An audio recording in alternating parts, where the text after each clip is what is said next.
Welcome, dear listener, to Sleepy Wiki. Find a comfortable place, let your shoulders gently drop, and allow your breathing to slow, softening with each quiet exhalation.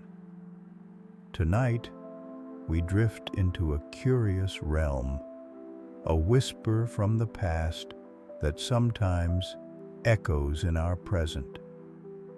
Have you ever felt a profound sense of familiarity? A fleeting moment where a new experience feels strangely old, as if you've lived it, seen it, or heard it before, even though you know you haven't. This subtle, often puzzling sensation has captivated thinkers and dreamers across ages, hinting at forgotten memories, parallel paths, or perhaps just the intricate dance of our own minds. It's a moment that can feel both deeply personal and universally shared, a brief glimpse into the peculiar workings of consciousness itself. As we embark on this gentle exploration, letting our thoughts unfurl like the petals of a night-blooming flower. If you find solace in these quiet journeys, a gentle tap on the like button or a soft subscribe would be a kind gesture, helping more sleepy souls discover our peaceful corner of the internet. Now, let us turn our attention to this intriguing concept, known as déjà vu. Let us draw our minds closer, like gathering soft threads from a silken loom, and begin to unravel the very first layer. What exactly is déjà vu? Imagine, if you will, a quiet evening. You're in a new city, walking down an unfamiliar street, perhaps smelling the subtle scent of jasmine mixed with distant rain. You glance at a small, unassuming cafe with a red awning and a chipped ceramic pot of basil by the door. Suddenly, a gentle jolt, a soft ripple through your perception. It's as if, for a fleeting moment, a ghost of memory brushes past you. You feel, with an almost uncanny certainty, that you have been here before. You've seen this exact cafe, this precise angle of sunlight, felt this very same breeze. Yet, your rational mind, your quiet, watchful consciousness knows this is impossible. You've never set foot in this city until today. This delightful, perplexing sensation is the heart of déjà vu. Derived from the elegant French phrase meaning already seen, déjà vu is far more than just a visual experience. It's a profound, subjective feeling of having already experienced the current situation in its entirety. A conversation, a sound, a taste, a moment, even though you are acutely aware deep down that this is the first time.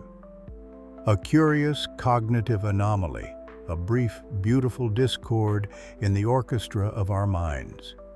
Think of it as your brain's meticulous librarian, sorting new incoming experiences into their proper shelves. For a moment, with déjà vu, it's as if a new book arrives, pristine and unread, but the librarian's finger inadvertently lands on an already catalogued stamp, causing a brief, bewildering flicker of recognition. This isn't merely recalling a dream, though sometimes dreams can leave a lingering echo. It's not a premonition, whispering secrets of the future, and critically, it's distinct from a false memory, where you genuinely believe something happened that did not. With déjà vu, there's always that subtle underlying awareness that no, this isn't a true recollection. It's a feeling of memory, divorced from the actual memory itself. It's the sensation of familiarity without the content of recollection. You feel it profoundly, yet you cannot pinpoint when or where this previous experience occurred because it simply never did in your waking life. Picture your mind as a vast, intricate garden. Every new experience is a freshly bloomed flower. unique in its color and scent. When déjà vu happens, it's as if a new bloom appears, and for a split second you catch a whiff of a fragrance so incredibly familiar, so deeply known, that you're sure you've smelled this exact flower before, even though you know you've just planted it. The sensation is undeniably real, potent, and often leaves a trace of wonder or mild bewilderment in its wake. This momentary internal conflict, the sudden surge of familiarity clashing with the rational knowledge of novelty, is what makes déjà vu such a fascinating, almost poetic aspect of human consciousness. This curious phenomenon is not some rare, peculiar quirk reserved for a select few. On the contrary, déjà vu is remarkably common, a shared secret among humanity. Scientific studies have shown that a significant majority, estimated between 60% to 80% of healthy individuals, experience déjà vu at some point in their lives. It's particularly prevalent in young adults, tending to gently diminish in frequency as we mature. This widespread occurrence suggests that it is a benign, natural outcome of the intricate workings of our brain and its delicate dance with memory, rather than a symptom of anything amiss for most people. It's a testament to the fact that our inner landscapes, our perceptions, are incredibly rich and full of surprising, momentary detours. Fun. Think of the brain's memory system as a beautifully complex railway network. Different tracks carry different types of information: sensory input, emotional responses, factual data. Usually these tracks are perfectly synchronized, delivering new information smoothly to the recognition station. Déjà vu, in its most common form, is often described by neuroscientists as a brief, momentary glitch in this sophisticated system. Perhaps one track delivers information about the present situation to the familiarity station, a tiny fraction of a second before it reaches the conscious recognition station. Or maybe, for a moment, the brain misfires, tagging a genuinely new experience as already processed, before the conscious mind can fully catch up and realize the mistake. It's a very subtle, almost imperceptible hiccup in the brain's internal timing, causing that momentary feeling of, been there, done that, even when your logical self knows better. This glitch is not a sign of a faulty machine, but rather a testament to its incredible complexity and the billions of rapid-fire connections happening every second. Our brains are constantly constructing our reality, stitching together sensory input with our existing knowledge and memories. Déjà vu is a brief, benign ripple in this seamless process, a momentary stumble where the brain briefly mislabels a fresh moment as an old acquaintance.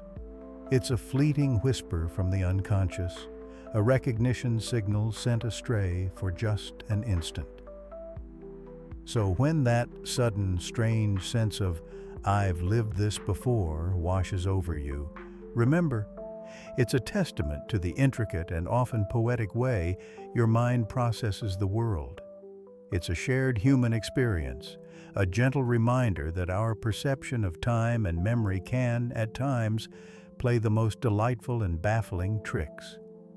It is the feeling of having seen, having heard, having felt it all before, yet knowing, undeniably, that you have not. It's an intimate dance between what we perceive and what we truly know, a brief, beautiful paradox. As we gently close this initial exploration into what déjà vu is, we now begin to open the door to the truly fascinating questions that lie beyond. What mechanisms within our remarkable brains could possibly give rise to such an experience? What subtle currents in our cognitive seas might be responsible for these moments of uncanny familiarity? Let us drift a little deeper now and consider the delicate intricacies of memory itself and how it might sometimes weave this unique tapestry of perception. Through the dimly lit corridors of history, humanity has long grappled with this elusive sensation, a feeling without a name, a phantom echo of memory. Imagine, if you will, that our modern understanding of this phenomenon is like a brightly lit room. But to truly appreciate its current brilliance, we must first journey back through the dimly lit corridors of history, where the flickering candlelight of early thought illuminates the path of discovery. For centuries, before the elegant term déjà vu ever graced our lexicon, humanity grappled with this same elusive sensation. It was a feeling without a name, a phantom echo of memory that teased the edge of consciousness. Picture ancient philosophers, much like stargazers, peering into the vast night sky, trying to decipher the cosmic dance, yet also looking inward, trying to map the inner universe of human experience. Back in ancient Greece, for instance, the brilliant mind of Plato pondered what he called anamnesis, the idea that learning wasn't about acquiring new knowledge, but rather remembering what the soul already knew from a previous existence. While not precisely déjà vu, this concept resonated with a similar feeling of already known, hinting at a deeper, pre-existing familiarity that transcended the immediate moment. It was a philosophical embrace of the profound, suggesting perhaps that our souls carry fragments of other times, other lives, and that déjà vu might be a gentle stirring of these ancient memories. As the scrolls of time continued to unfurl through the medieval ages, the understanding of such phenomena often merged with spiritual or theological interpretations. The feeling of having been here before might have been seen as a divine whisper, a prophetic glimpse, or, conversely, a trick of the mind, a momentary confusion perhaps induced by more shadowy influences. It was a period where the inner workings of the brain were far from understood, and the human spirit was often seen as the primary locus of such profound experiences. The mechanics of perception and memory, which we now know play such a crucial role, were still veiled by the mysteries of an uncharted inner world. Yet, as the Enlightenment dawned, casting its rational light across Europe, a shift began. Minds turned from purely spiritual explanations towards a more empirical examination of the human condition. Philosophers and early scientists started to meticulously dissect perception, sensation, and memory, though still without a specific label for our elusive friend. It was akin to explorers mapping a vast, unknown continent, charting its rivers and mountains, even before they fully understood the geological forces that shaped them. The 19th century arrived, bringing with it a burgeoning fascination with the human mind and its intricate workings. This was the era when the intricate clockwork of the brain began to reveal some of its secrets, and the systematic study of psychology took root. And it was in this fertile ground that our specific phenomenon finally found its voice. Imagine a fleeting, unnamed sensation like a shimmering, uncatchable butterfly, finally being gently netted and given a scientific identifier. This pivotal moment arrived in 1876 when a keen French psychologist named Émile Boirac, in his work L'avenir des sciences psychiques, the future of psychic sciences, coined the very term we use today, déjà vu. He observed this distinct feeling of already seen and, with the precision of a linguist, captured its essence in two elegant French words. Giving it a name was transformative. It allowed scholars and thinkers to finally converse about it, categorize it, and begin to truly dissect its nature. Once named, déjà vu became a subject of intense scientific curiosity, though the tools to understand it were still nascent. Early theories took shape, each a delicate thread attempting to weave a coherent picture. One prominent thread focused on the idea of a memory glitch. Imagine your brain as a magnificent, bustling library, cataloging every experience. Sometimes a book might be momentarily misplaced, or a new arrival might be accidentally shelved next to an old, familiar volume, causing a brief flicker of mistaken identity. These early psychological explanations proposed that déjà vu might be a temporary malfunction in our memory system, where a new experience is mistakenly tagged as an old one, creating that uncanny sense of familiarity without a true recall of a specific past event. It was like hearing an echo before the original sound had fully faded. Another powerful line of inquiry delved into the realm of perception. Think of the brain as a sophisticated projector, constantly displaying the world for us. Some researchers hypothesize that déjà vu could arise from a tiny, imperceptible delay in how different parts of our brain process incoming information. Perhaps one hemisphere processes a scene a fraction of a second before the other, creating a duplicate mental image that, upon the second processing, feels eerily familiar. It's as if the projector briefly double-exposed the same frame, making the second viewing feel strangely reviewed.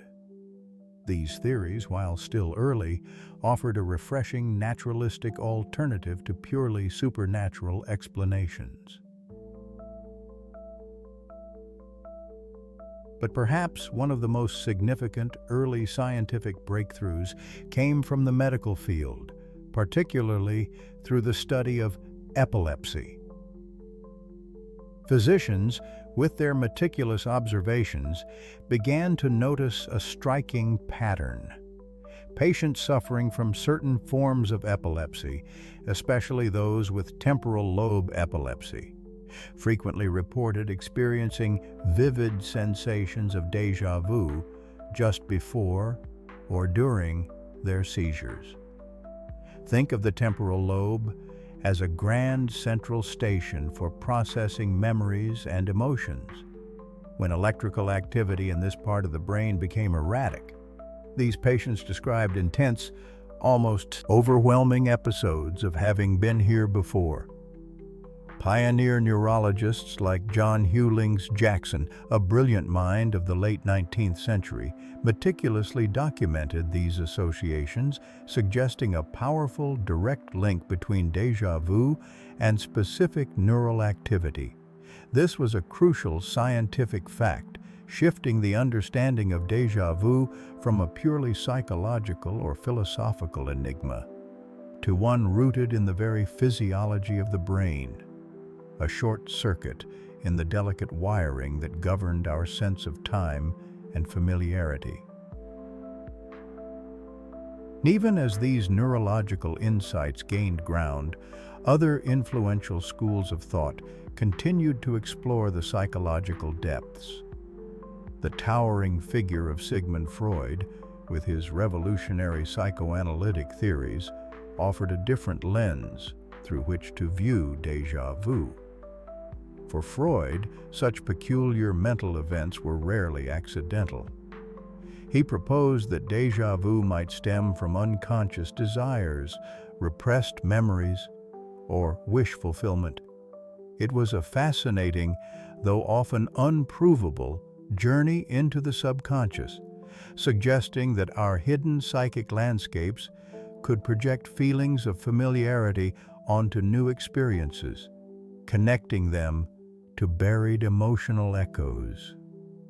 While many of Freud's specific interpretations of déjà vu have not withstood modern scientific scrutiny, his contributions undoubtedly shaped the discourse and encouraged a deeper psychological investigation into the phenomenon for decades.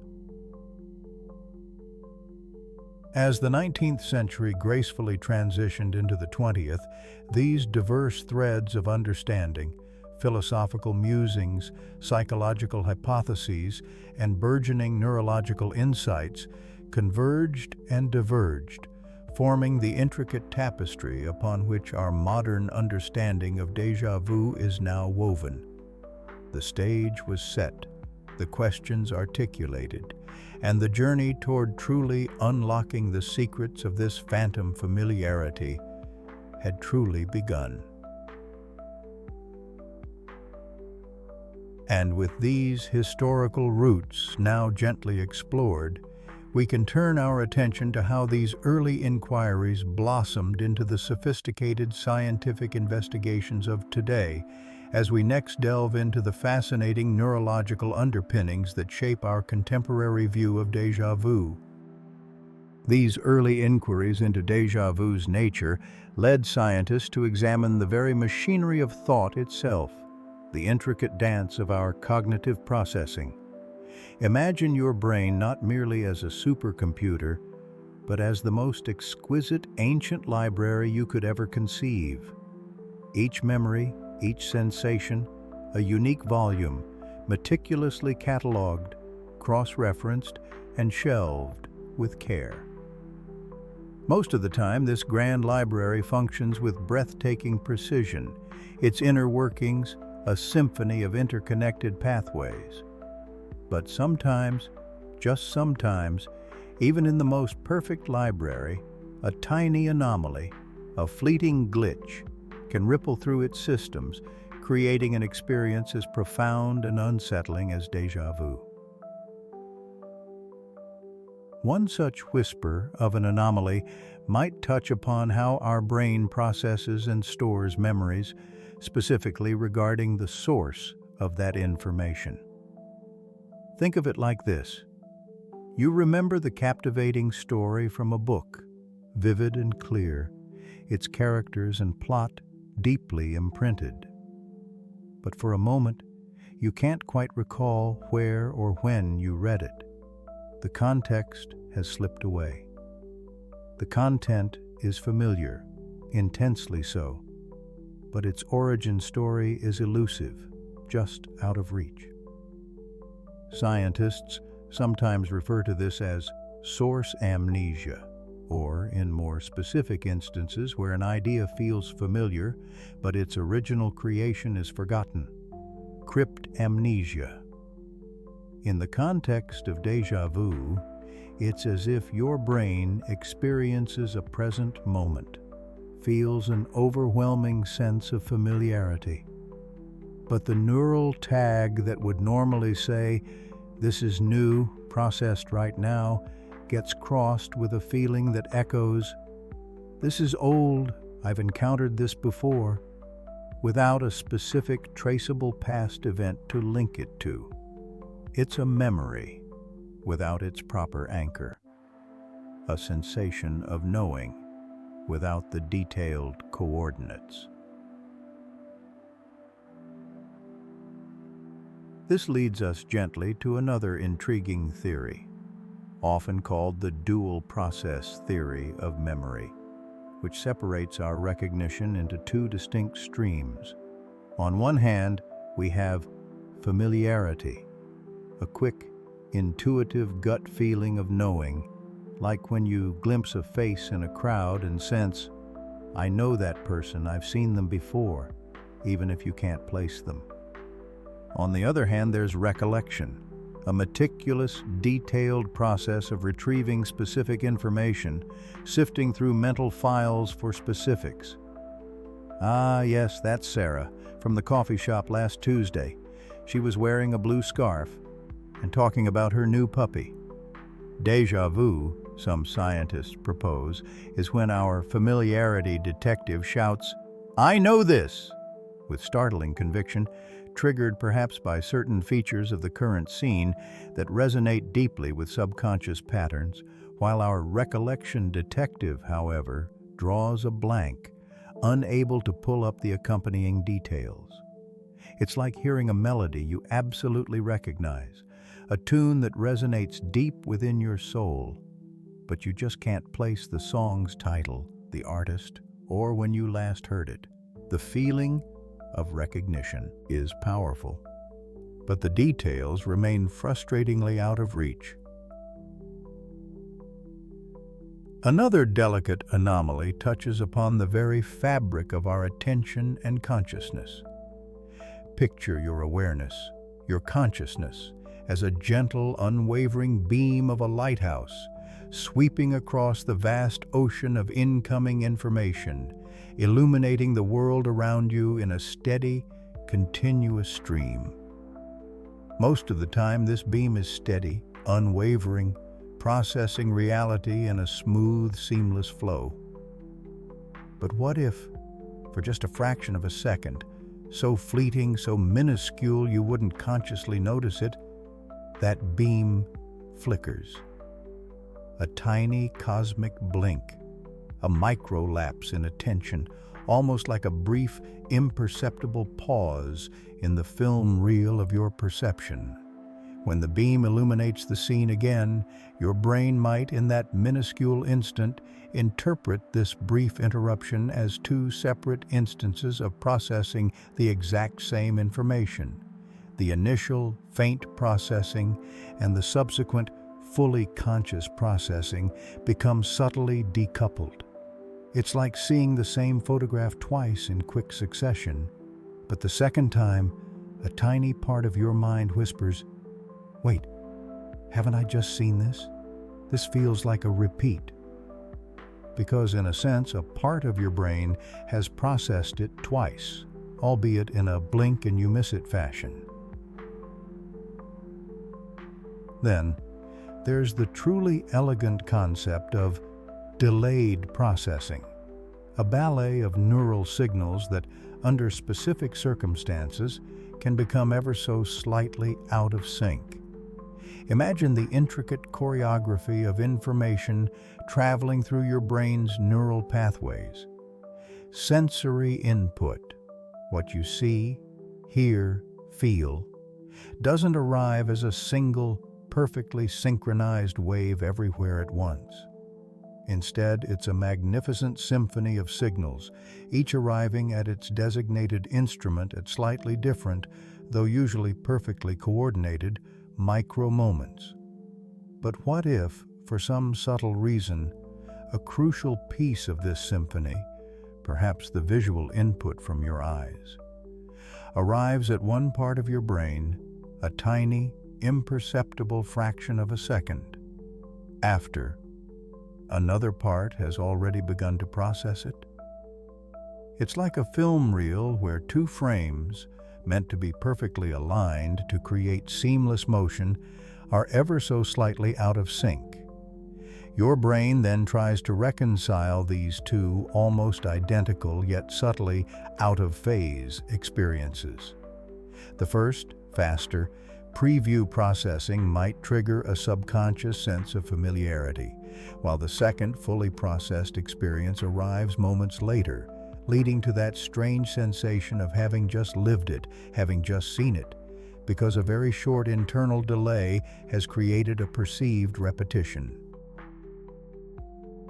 And now, let's consider a deeper, more profound connection that scientists have observed, one that bridges the ephemeral feeling of déjà vu with the physical architecture of our brain. Nestled just above our ears, the temporal lobes of our brain are incredibly important for memory, emotions, and processing sensory input.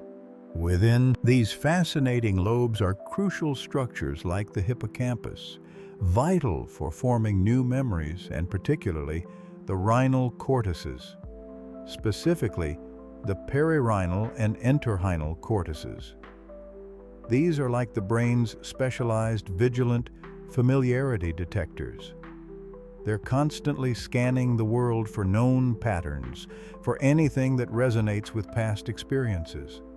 In some individuals, particularly those who experience a specific type of brain activity known as temporal lobe epilepsy, déjà vu can be a recurring symptom, sometimes even an aura preceding a seizure.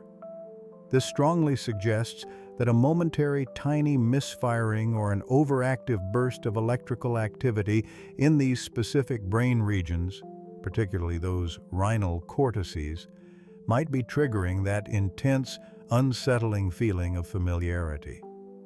It's as if the familiarity detector alarm is ringing loudly, its siren blaring with an undeniable sense of recognition. But the recollection database remains stubbornly blank, unable to provide the context or the true origin of that alarm. The brain's usual coherence is momentarily fractured, leaving behind the powerful echo of "I've been here before," without a real "before" to match it. Ultimately, these cognitive processing anomalies remind us of the breathtaking complexity and occasional delightful quirks of our own minds. Our brain is a brilliant interpreter, tirelessly weaving a coherent narrative from the myriad of sensory inputs and internal states. When a processing anomaly occurs, be it a misplaced memory tag, an out-of-sync neural signal, or an overactive familiarity alarm, the interpreter works overtime to make sense of it. It encounters this intense feeling of familiarity without a corresponding verifiable memory, and the only story it can quickly construct to explain the paradox is, "I've seen this before," even if it's not strictly true in the linear chronological sense. It's the brain's best, most immediate attempt to explain a momentary puzzle within its own intricate workings. As we gently close this chapter on the brain's fascinating glitches, we begin to appreciate that déjà vu isn't just a fleeting oddity, but a profound window into the subtle mechanisms of memory, perception, and consciousness itself. And with that thought, let us prepare to explore yet another compelling facet of this mysterious phenomenon as we turn our gaze towards. Even as you drift towards sleep, your brain remains an incredibly busy city, bustling with activity, laying down new connections, and gently tending to the vast archive we call memory. This archive works as a grand orchestra, where every instrument, every neural pathway plays a crucial, delicate part. This orchestra of memory works tirelessly to encode, store, and retrieve every whisper, every image, every feeling that touches your awareness. When you encounter something new, a fresh scent, a new melody, a stranger's smile, a special part of your brain, the hippocampus, springs to action. It acts like a temporary indexer, helping to lay down the initial blueprint for that memory. Over time, these blueprints are carefully transferred and integrated into other vast regions of your brain, especially in the outer layers, the cerebral cortex, where they become more permanent residents, like books finding their rightful shelves in that grand library of yours. And when you recall something, it's like your internal librarian retrieving that book, dust-free and ready to be reread. But even the most diligent librarian in the most sophisticated library can occasionally make a tiny, fleeting error. The shelves might get momentarily mixed up, a book might be placed in the wrong section for just a blink, or a retrieval system might accidentally pull up a similar but not identical volume. These aren't catastrophic breakdowns, no. Instead, they are often subtle, momentary blips, little shimmers in the intricate machinery of our minds. And it is in these gentle murmurs of our memory system that we begin to find clues to the enchanting mystery of déjà vu. One of the most compelling theories suggests that déjà vu is a kind of exquisite fleeting synchronicity error, a little hiccup in the timing of how our brains process new information. Imagine for a moment that your brain has two separate, highly sensitive cameras constantly filming your experiences. One camera captures the raw sensory input, the visual details of a room, the sound of a voice, the texture of a surface. The other camera is responsible for the deeper, more contextual processing, understanding the meaning, the emotional resonance, the newness or familiarity of that input. Normally, these two cameras operate in perfect harmony, their footage arriving at the central processing unit simultaneously, creating a seamless, unified experience. However, in those rare, ephemeral moments of déjà vu, it's as if the familiarity camera sends its footage a mere fraction of a second before the raw, sensory input camera.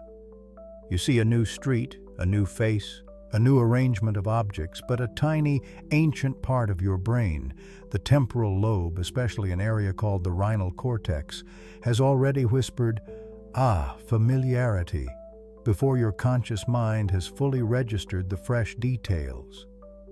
The rhinal cortex acts as a specialized sensor designed to detect a sense of "been there, done that," without necessarily recalling the specific event itself.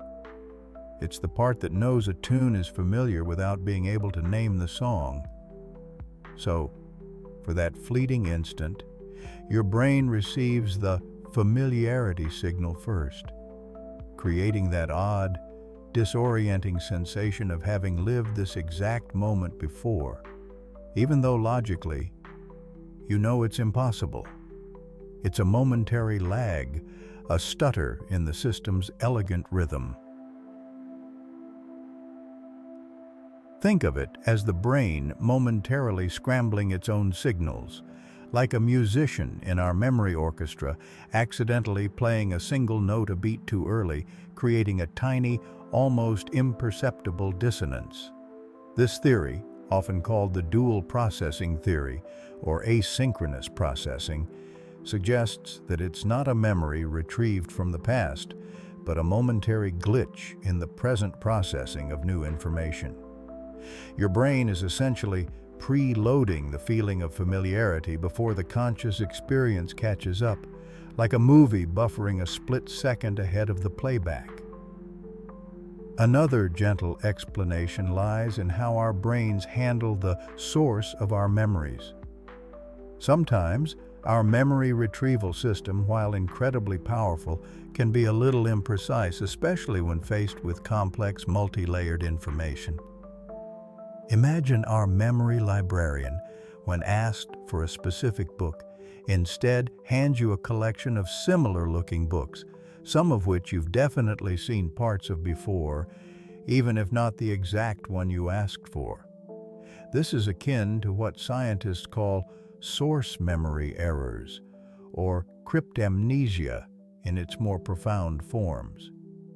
With déjà vu, it's not that you're truly recalling a past event, but perhaps a component of the current experience, a particular arrangement of light, a specific architectural detail, a unique turn of phrase, triggers a strong, unspecific sense of familiarity from a previous, possibly mundane and forgotten experience. For instance, you might see a peculiar combination of a cafe sign, a street lamp, and a specific shade of brickwork. Individually, these elements are familiar, but their specific combination here and now is new. Yet, your brain might try to match this novel configuration with a partial stored pattern. Perhaps it resembles a dream, a book you read, a quick glance from a car window years ago, or even a fragmented memory from early childhood that never fully formed into a retrievable narrative.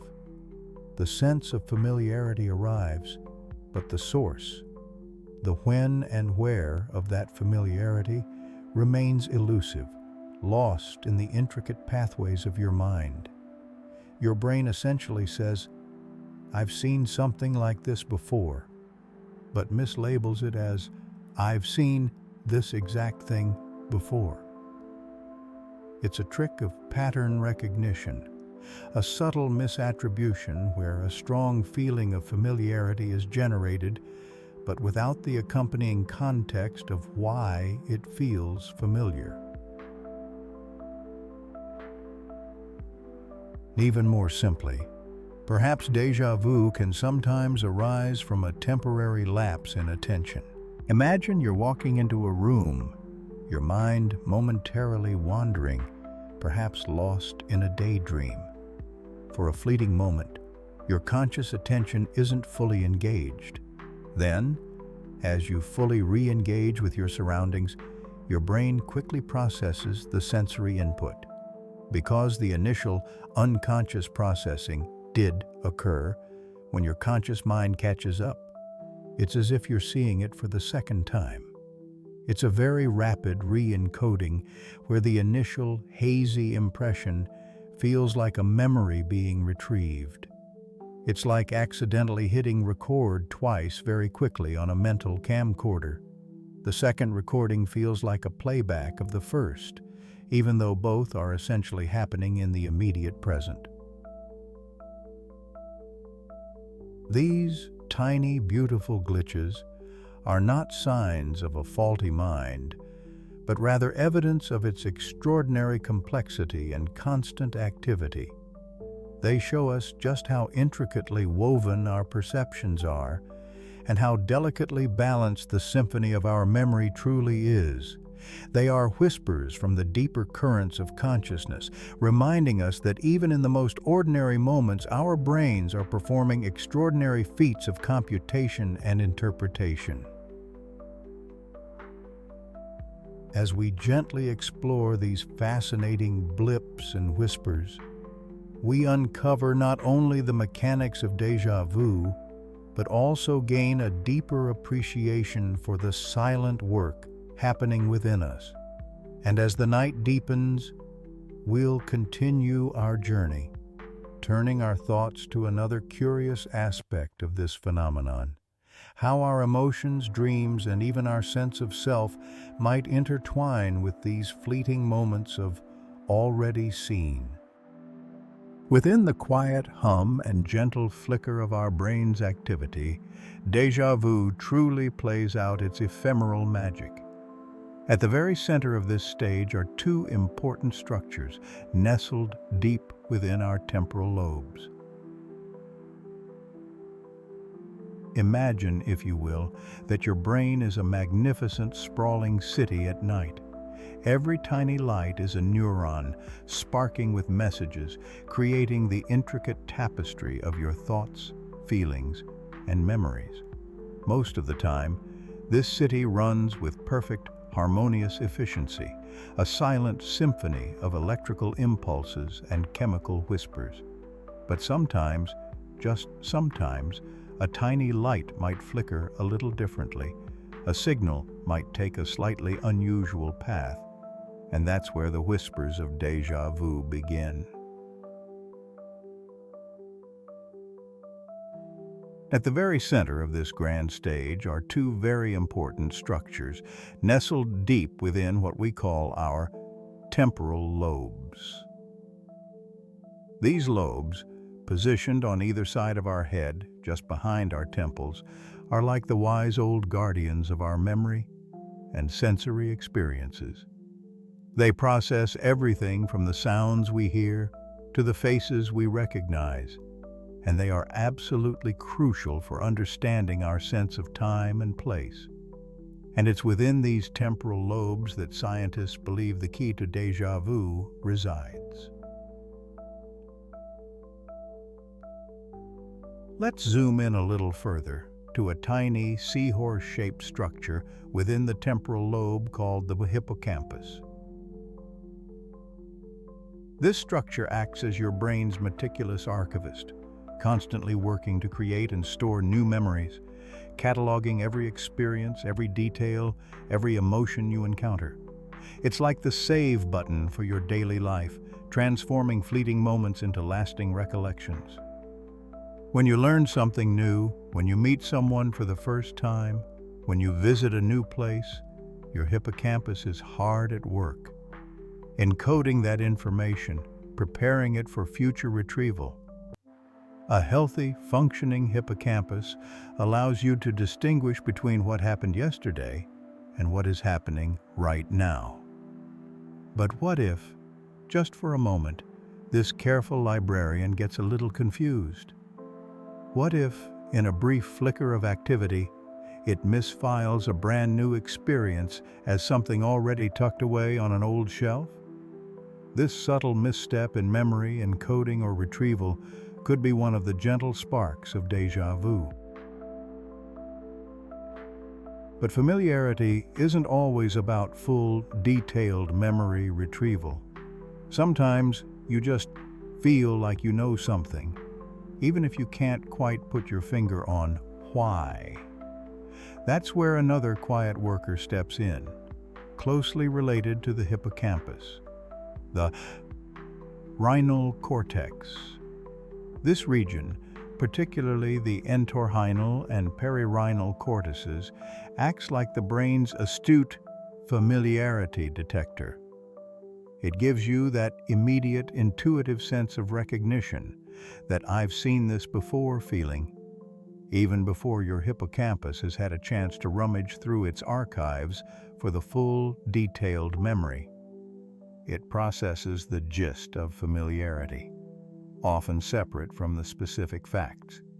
In the context of déjà vu, some scientists theorize that there might be a brief, isolated activation of the rhinal cortex, signaling familiarity, without the corresponding activation of the hippocampus that would normally provide the full memory details. Like tasting a flavor and knowing you've had it before, but being unable to recall the meal or the restaurant where you first experienced it. And working hand in hand with these two regions is the parahippocampal gyrus, another gentle sculptor of our perception of space and scenes. It helps us process information about our surroundings, recognizing landscapes, rooms, and contexts. A subtle glitch here, a momentary miscommunication, might contribute to that uncanny feeling of having been in a particular place or situation before, even when you haven't. Plon. So, what could cause these delicate brain regions to momentarily stumble? Scientists have put forth several fascinating theories. One idea suggests that déjà vu might be a result of transient brain activity, a momentary tiny electrical hiccup or misfiring in these temporal lobe regions. Imagine your brain's intricate wiring as a vast network of electrical circuits. Most of the time they hum along perfectly. But perhaps for a brief instant, a signal takes a shortcut, or a tiny burst of electrical activity fires slightly out of sync. It's like a flicker in a light bulb, a momentary glitch in the system that causes a brand new perception to be processed as if it were an old memory. These are often benign and fleeting, mere blips on the radar of our usually flawlessly operating minds. Pause. Another compelling theory is the dual processing theory. This suggests that your brain might be trying to process the same incoming information through two different pathways simultaneously, but one pathway is ever so slightly delayed. Think of it like a grand film projector showing the same scene on two screens, side by side. Normally, they project in perfect sync. But what if one projector had a tiny, almost imperceptible lag? You'd see the new image, and then almost immediately see it again, feeling like it's a repeat, even though it's technically the very same continuous stream of information. Your brain is trying to make sense of a new input, but it's receiving the same information twice in rapid succession, creating that eerie sense of an echo.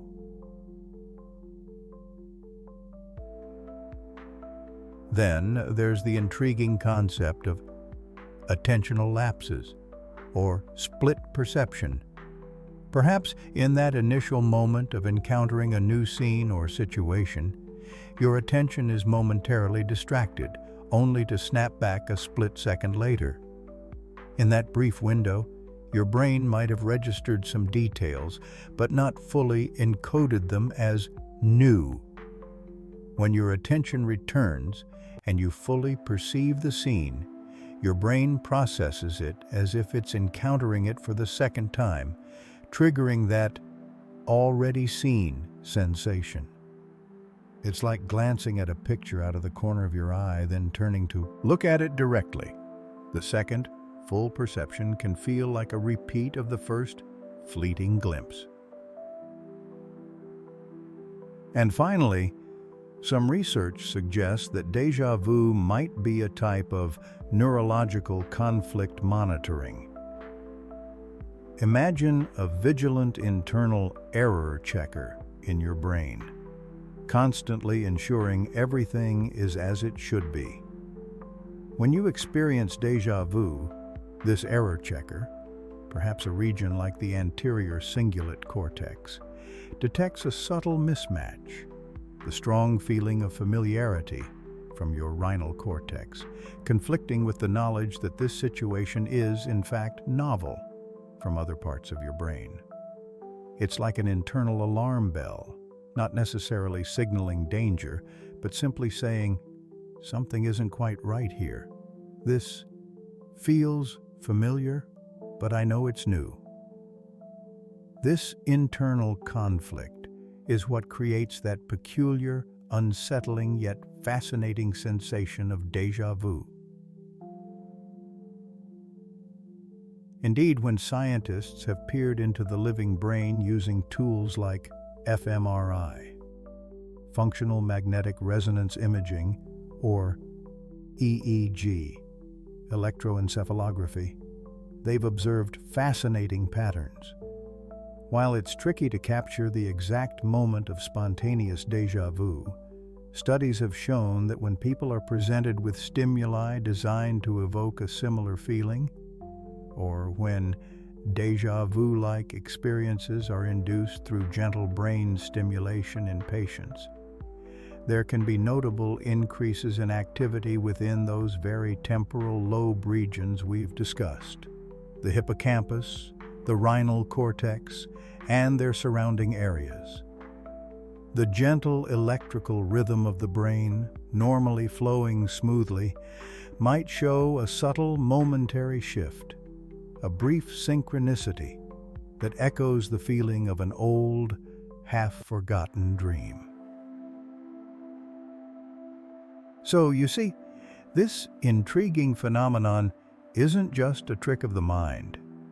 It's a testament to the sheer wonder and sometimes the delicate imperfections of our incredible brain.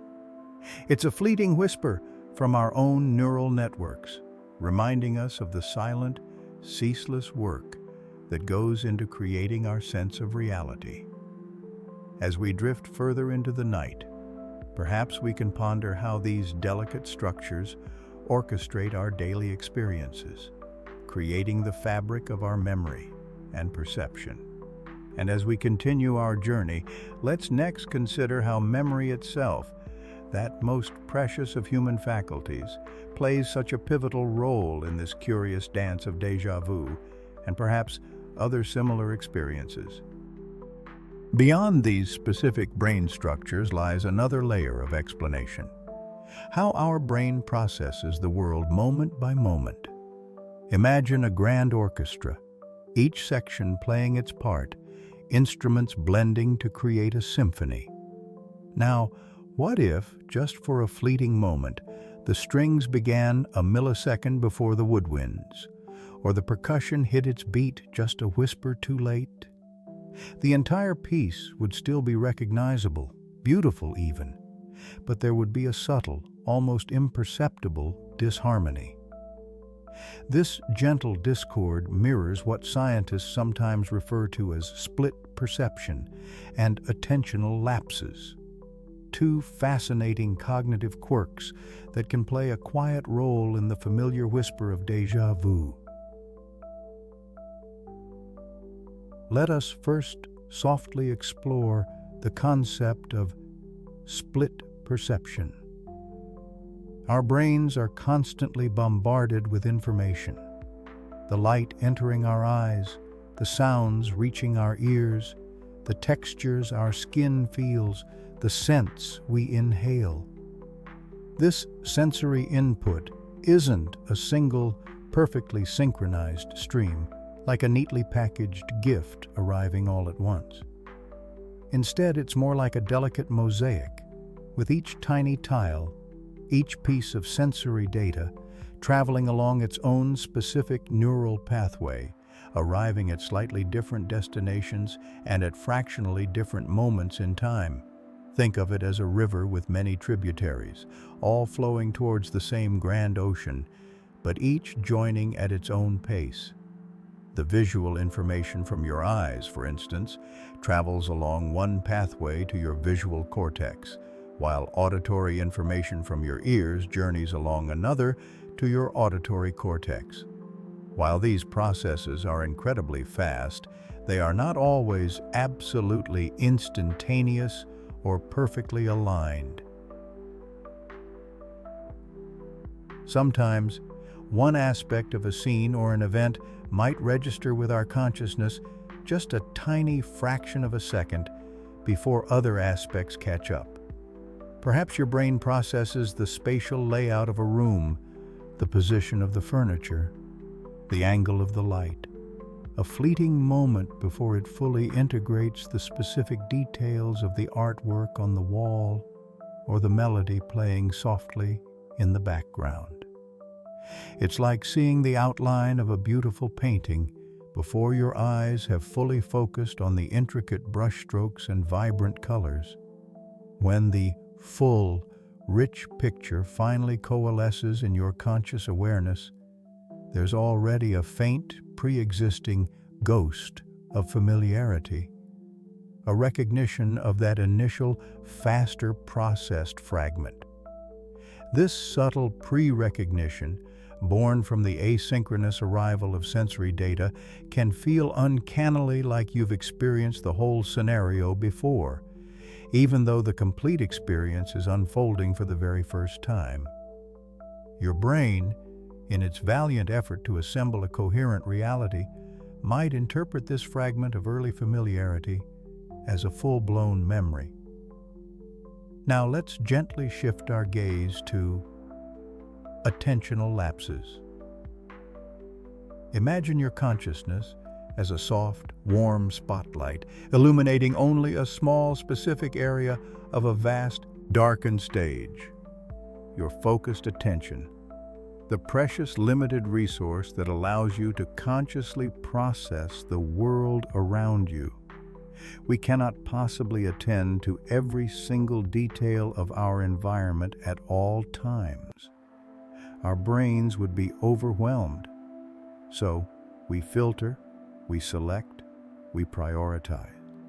Our frontal lobes, the sophisticated architects of our attention, are constantly directing this spotlight, deciding what to bring into sharp, conscious focus and what to leave in the softer periphery. However, even this spotlight can flicker or briefly dim, leading to what we call an attentional lapse. These aren't dramatic losses of consciousness, but rather tiny momentary blips in our focused awareness.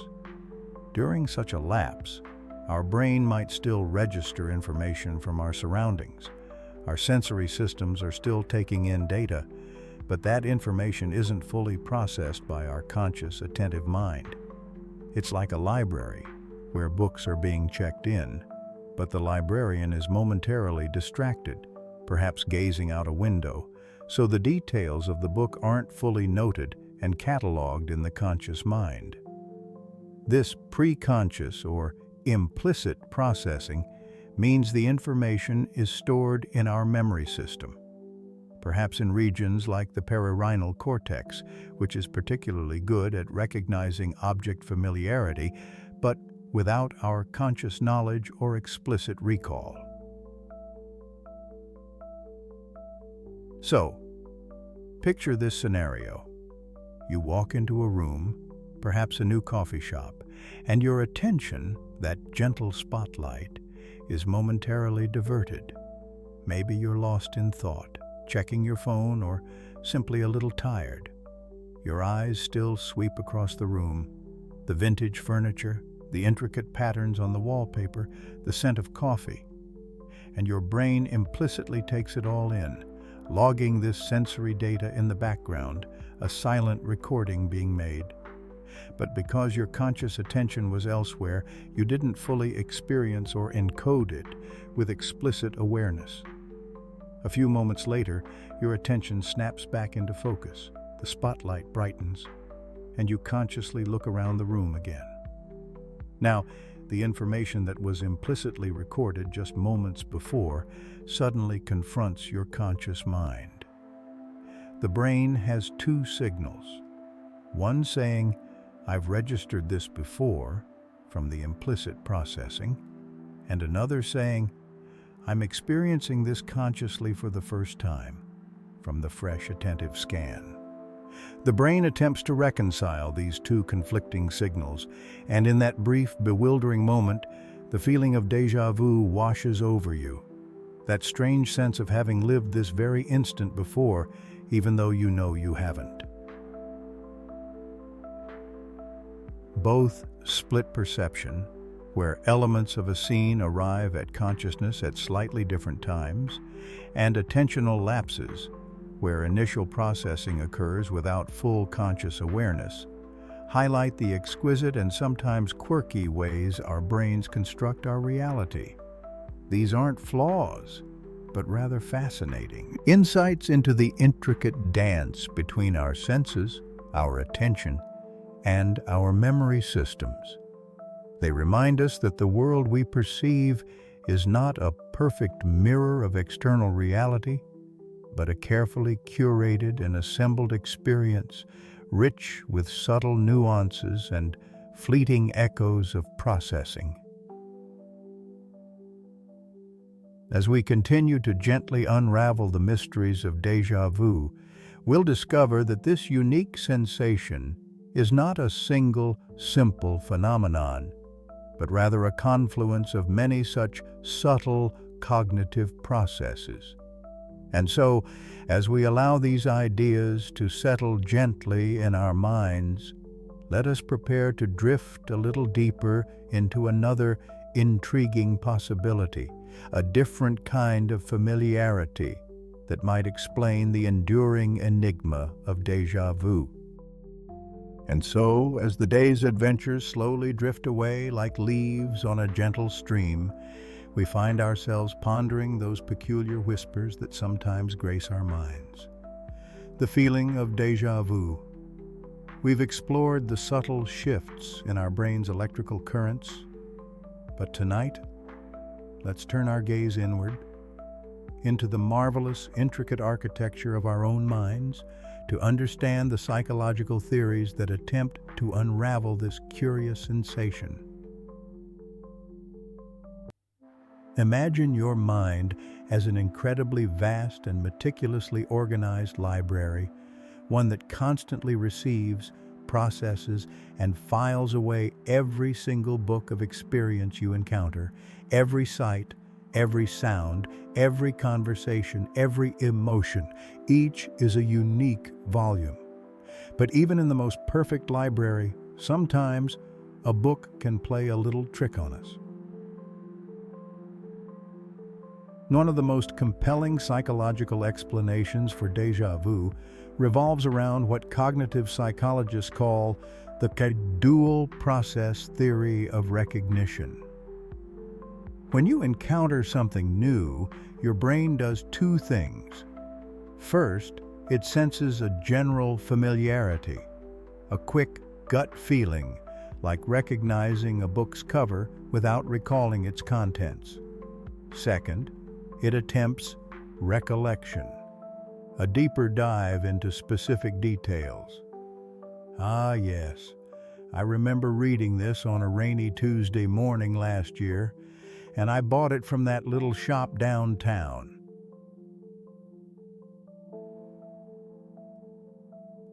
Normally, familiarity and recollection work hand in hand, a perfect duet. But in the world of déjà vu, the melody gets a little out of sync. According to this theory, déjà vu is often a moment where you experience a strong sense of familiarity. That quick, I know this feeling, but without the accompanying recollection of when and where you originally encountered it. It's like picking up a book and knowing deep in your bones that you've held it before, but you just can't quite recall when or why. Your brain is signaling familiar, but the detailed memory tag is missing or temporarily inaccessible. It's a moment of recognition without a story, a knowing without knowing how you know. This leads us beautifully to another related concept: source memory errors. Our library of memories is not just about remembering the what, but also the where and when, the source. When we experience déjà vu, sometimes our brain correctly identifies an element of a current experience as familiar, perhaps the pattern of wallpaper, the layout of a room, or a phrase someone says. But, in a fascinating twist, it misfiles or forgets the original source of that familiarity. You might have seen that exact wallpaper pattern in a dream last night, or a very similar room in a movie months ago, or heard a similar phrase in a half-forgotten conversation. Your brain says, "This is familiar," but when it goes to fetch the source label, it pulls up the current moment as the first encounter, creating the illusion of a repeat. It's like remembering a beautiful passage, but forgetting if you read it in a novel, heard it in a song, or imagined it in your own thoughts. Consider another delicate theory, often called the incomplete processing, or divided attention theory. Imagine you're walking through a bustling market, your attention scattered amongst the sights, sounds, and smells. For a fleeting second, your eyes might graze over a stall, a vibrant display of spices, perhaps. Your brain registers it, but only partially, a blurry, undeveloped photograph. Later, you walk past the same stall, but this time your attention is focused, sharp, and clear. Your brain processes the scene fully. Because it had that initial, albeit incomplete, blurry photograph memory, it now interprets the fully processed, clear image as a re-exposure rather than a brand new experience. It's as if you saw a jigsaw puzzle piece out of the corner of your eye, then later picked it up and found it familiar, even though you didn't consciously see it properly the first time. This ties into the idea of perceptual fluency. If your brain processes a new stimulus with unusual ease, perhaps because it subtly resembles something you've encountered before, or because certain elements are incredibly easy to take in, that fluency itself can be misinterpreted as familiarity. It's like finding a book that's incredibly easy to read, almost as if you've read it before, simply because its language flows so smoothly or its plot follows a very familiar pattern.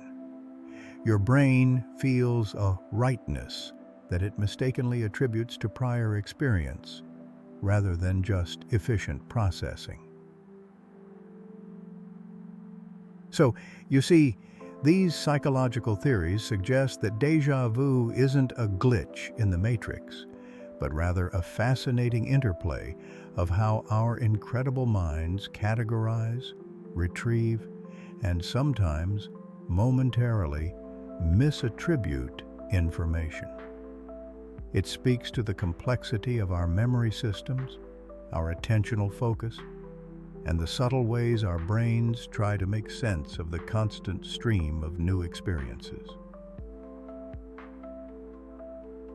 It's a reminder that our internal libraries are dynamic, ever-changing places, full of unexpected cross-references and surprising echoes.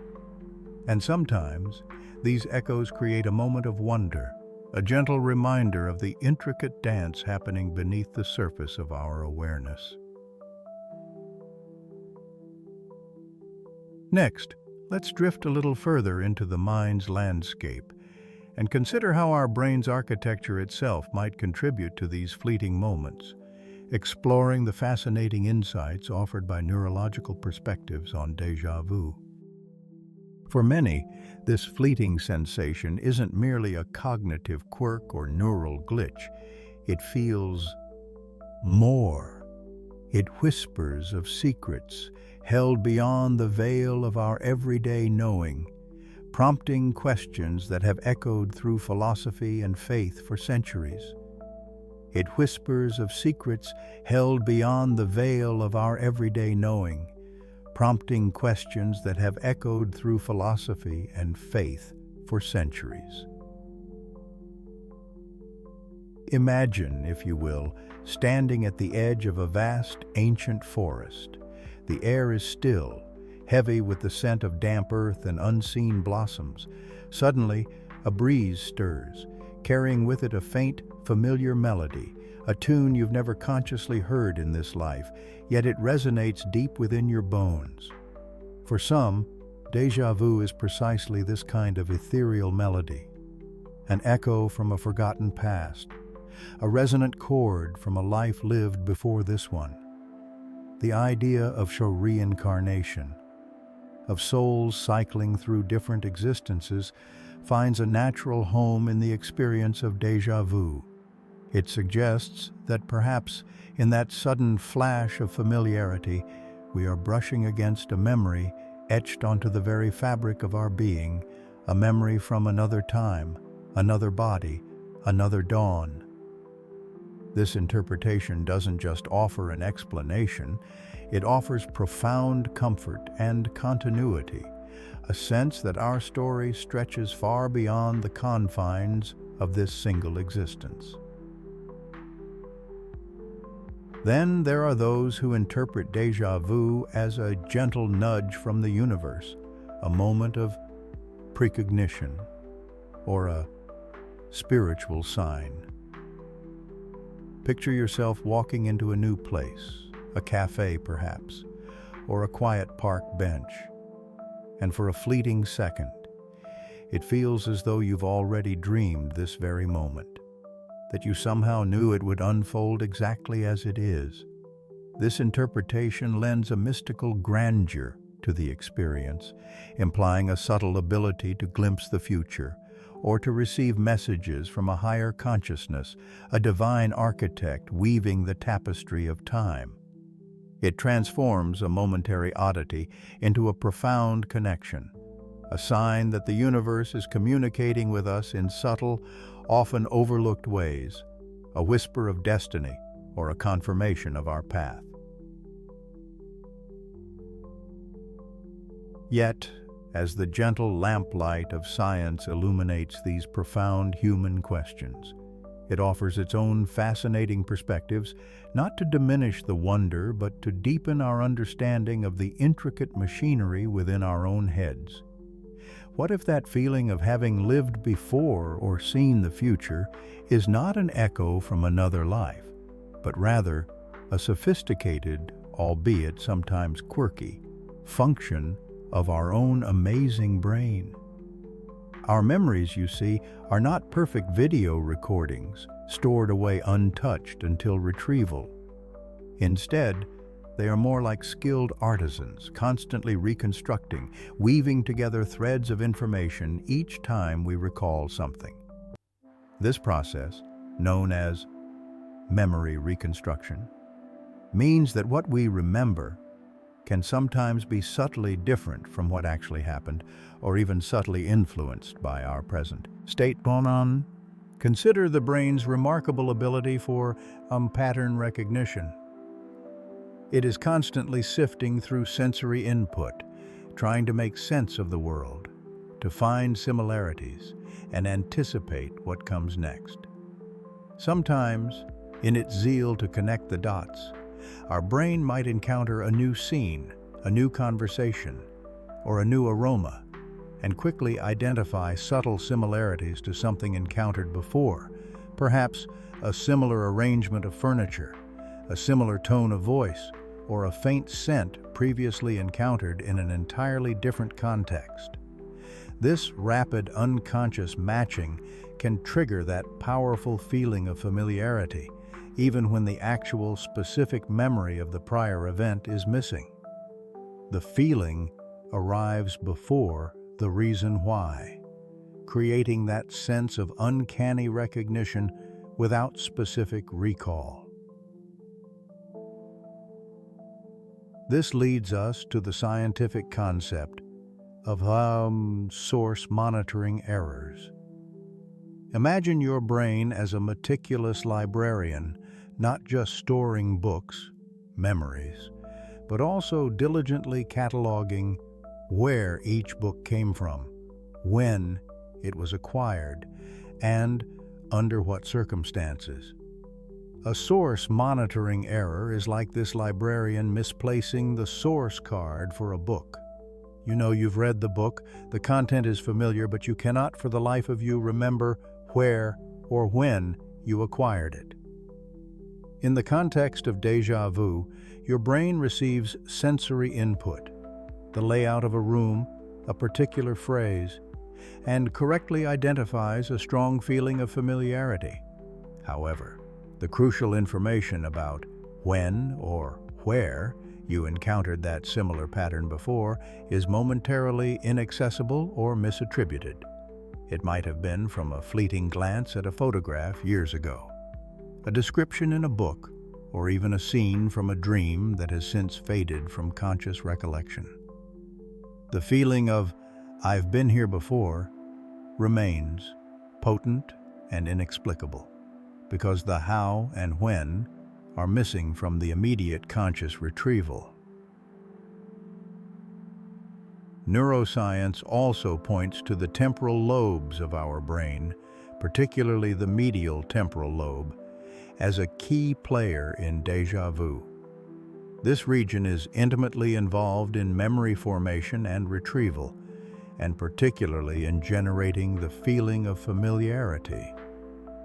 Studies have shown that unusual electrical activity in this area, sometimes associated with conditions like temporal lobe epilepsy, can trigger intense, prolonged sensations of déjà vu, indistinguishable from the spontaneous, benign variety. This doesn't suggest that all déjà vu is a mini seizure, but it does highlight how a purely physiological event within the brain can produce this profoundly spiritual feeling.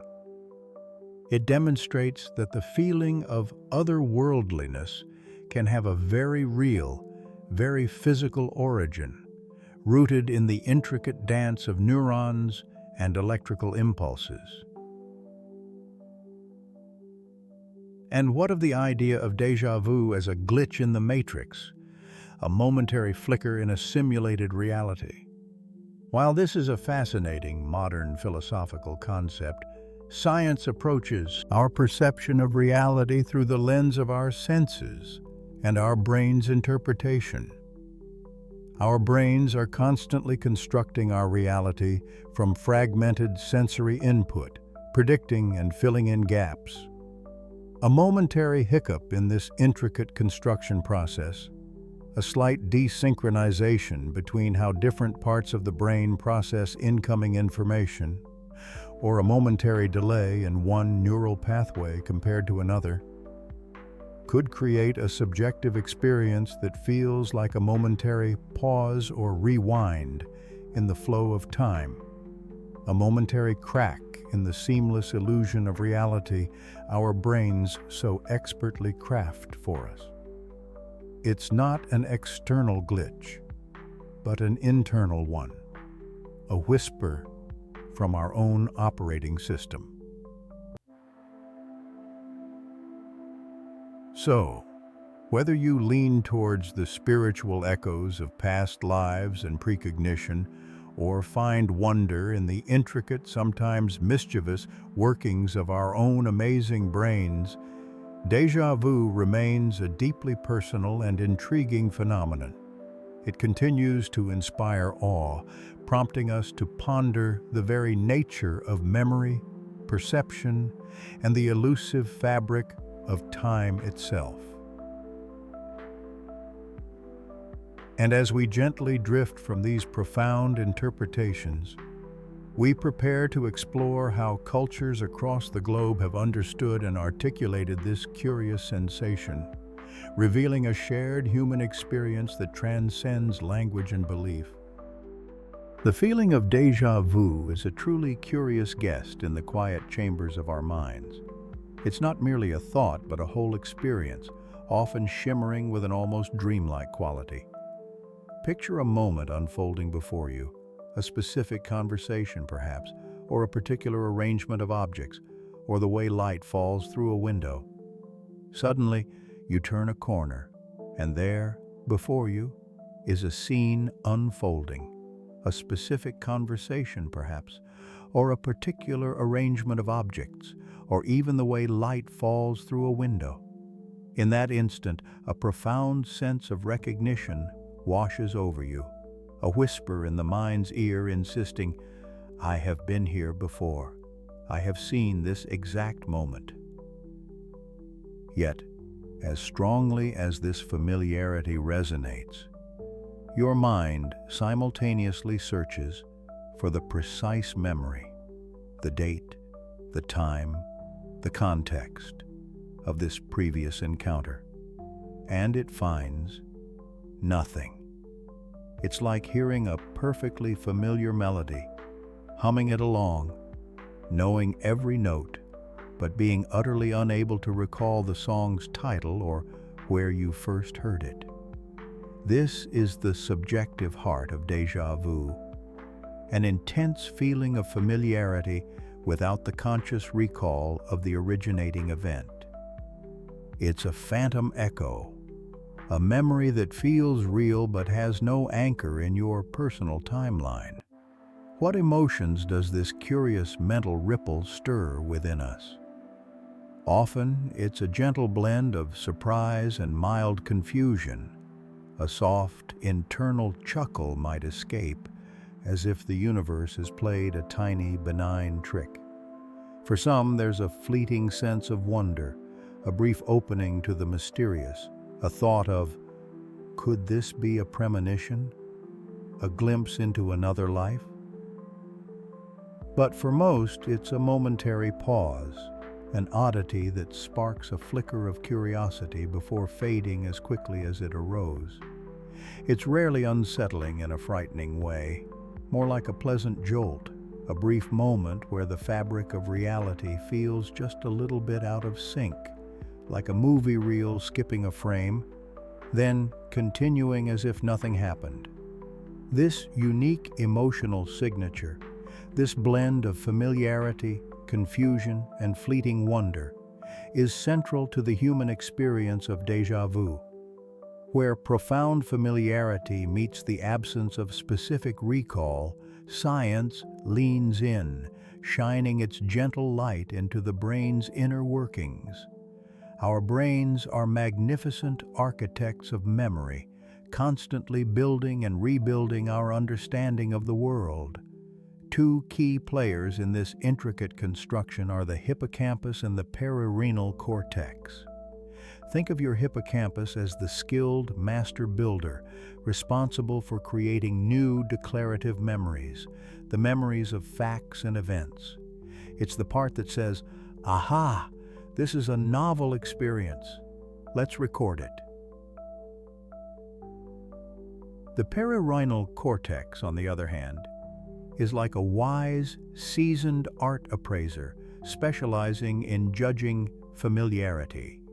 It quickly assesses if something feels known, even if the detailed memory of its origin isn't immediately available. It might say, "This painting, I've seen its style before," or some, without recalling the exact gallery. In the case of déjà vu, scientists hypothesize that there might be a momentary, fleeting disconnect or a slight glitch in the seamless communication between these two vital memory components. Imagine the master builder, hippocampus, being momentarily distracted, perhaps for just a split second, while the art appraiser, perirhinal cortex, quickly processes the incoming sensory information. The perirhinal cortex shouts, "Familiar! This feels familiar." But the hippocampus, which would normally tag this familiarity with a brand new, fresh memory of the current moment, is a fraction of a second behind. So, you get the strong sense of unknown without the accompanying tag of "or just happened now." It's as if the plastile familiarity plastile signal fires off a split second, before the plausch novelty plow signal has a chance to properly register the present moment as genuinely new. Your brain is trying to make sense of something that feels old, but is new, leading to that peculiar internal tug-of-war. This internal tug-of-war, this cognitive conflict, is precisely what contributes to the slightly disorienting feeling. Your prefrontal cortex, the brain's executive control center, steps in, trying to resolve the contradiction. It's like the conductor of an orchestra realizing that one section is playing a familiar tune, but the rest of the orchestra is playing something new, and no one can quite pinpoint why. This attempt to reconcile the conflicting signals, the robust feeling of familiarity versus the lack of specific memory recall, is what gives déjà vu its unique emotional signature. It's not just a feeling, it's a brain grappling with a puzzle, albeit a very quick one. The mild anxiety or unease some people report might stem from this very cognitive dissonance, this brief moment where your brain can't quite make sense of its own signals. Moreover, the emotional color of déjà vu can be painted by other brain regions too. The amygdala, our brain's emotional hub, might contribute by tagging this unusual experience with a subtle emotional quality, making it feel distinct or even slightly profound. And the insula, a region involved in processing our internal bodily states and subjective feelings, could enhance the sense of strangeness plus or slash otherworldliness that sometimes accompanies déjà vu, making it feel not just like a thought but a full-body experience, a shiver down the spine of consciousness. These regions work in concert, adding depth and nuance to the fleeting sensation. The fleeting nature of déjà vu is also a crucial part of its subjective experience. It's often gone as quickly as it arrives, like a shy butterfly fluttering past your periphery. This brevity is one reason it's so notoriously difficult for scientists to study in a laboratory setting. By the time a person recognizes they are experiencing déjà vu and attempts to report it, the moment has usually passed, leaving behind only the lingering echo of the feeling. This ephemerality adds to its mystique, making it feel less like a concrete event and more like a whisper from the edge of perception, a momentary shimmer in the continuous flow of consciousness. While for most of us, déjà vu is a harmless and occasional mental quirk, a temporary skip in the brain's otherwise smooth operation, It's worth noting that in some very specific rare instances, an experience akin to déjà vu can be a symptom of a deeper neurological condition. For individuals with certain forms of temporal lobe epilepsy, for example, intense, prolonged, or frequently recurring sensations of déjà vu can precede a seizure. In these cases, the brain's electrical activity in the temporal lobes, regions intimately involved in memory and emotional processing, is temporarily disrupted, leading to vivid, unbidden, and sometimes overwhelming feelings of familiarity. This clinical connection, while a stark contrast to the benign everyday experience, offers scientists a precious window into the neural machinery underlying these sensations, highlighting just how profoundly the brain's delicate electrical and chemical balance influences our subjective reality. It tells us that even the most ethereal of feelings has a tangible basis in the elegant architecture of our minds. But let's remember, my dear one, that for the vast majority of people, and it's a truly vast majority, with estimates suggesting between 60% to 80% of us experience déjà vu at some point. It is nothing more than a momentary flicker, a normal, healthy glitch in the fascinating operating system of the brain. It tends to be more common in younger adults, perhaps because their memory systems are still intensely active, forming new connections, and sometimes getting their wires crossed in charmingly unpredictable ways. As we age, the frequency often decreases, though the exact reasons are still being gently teased out by researchers. It's a testament to the fact that our brains are not perfect machines, but rather wonderfully adaptive, complex, and occasionally delightfully quirky organic computers. So, the next time that peculiar sensation drifts through your awareness, remember that it is your brain, in its incredible complexity, momentarily playing a trick on itself, creating a feeling of ancient recognition for a brand new moment. It's a whisper from your own neural networks, a brief dance between familiarity and novelty, a testament to the intricate and sometimes delightfully perplexing ways our minds construct our reality.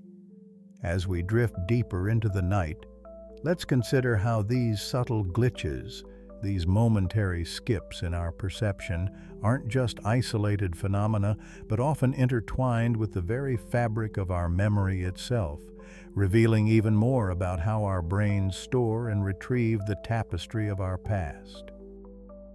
Between 60 to 80% of healthy individuals have experienced déjà vu at some point in their lives.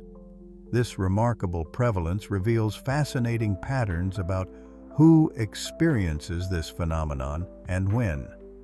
It's a phenomenon so widespread, it almost feels like a collective unconscious sigh, a momentary, synchronized ripple across humanity's vast cognitive ocean.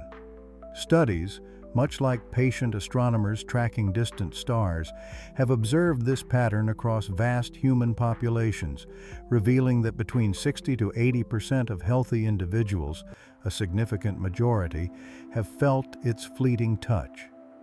It's not a rare or unusual phenomenon.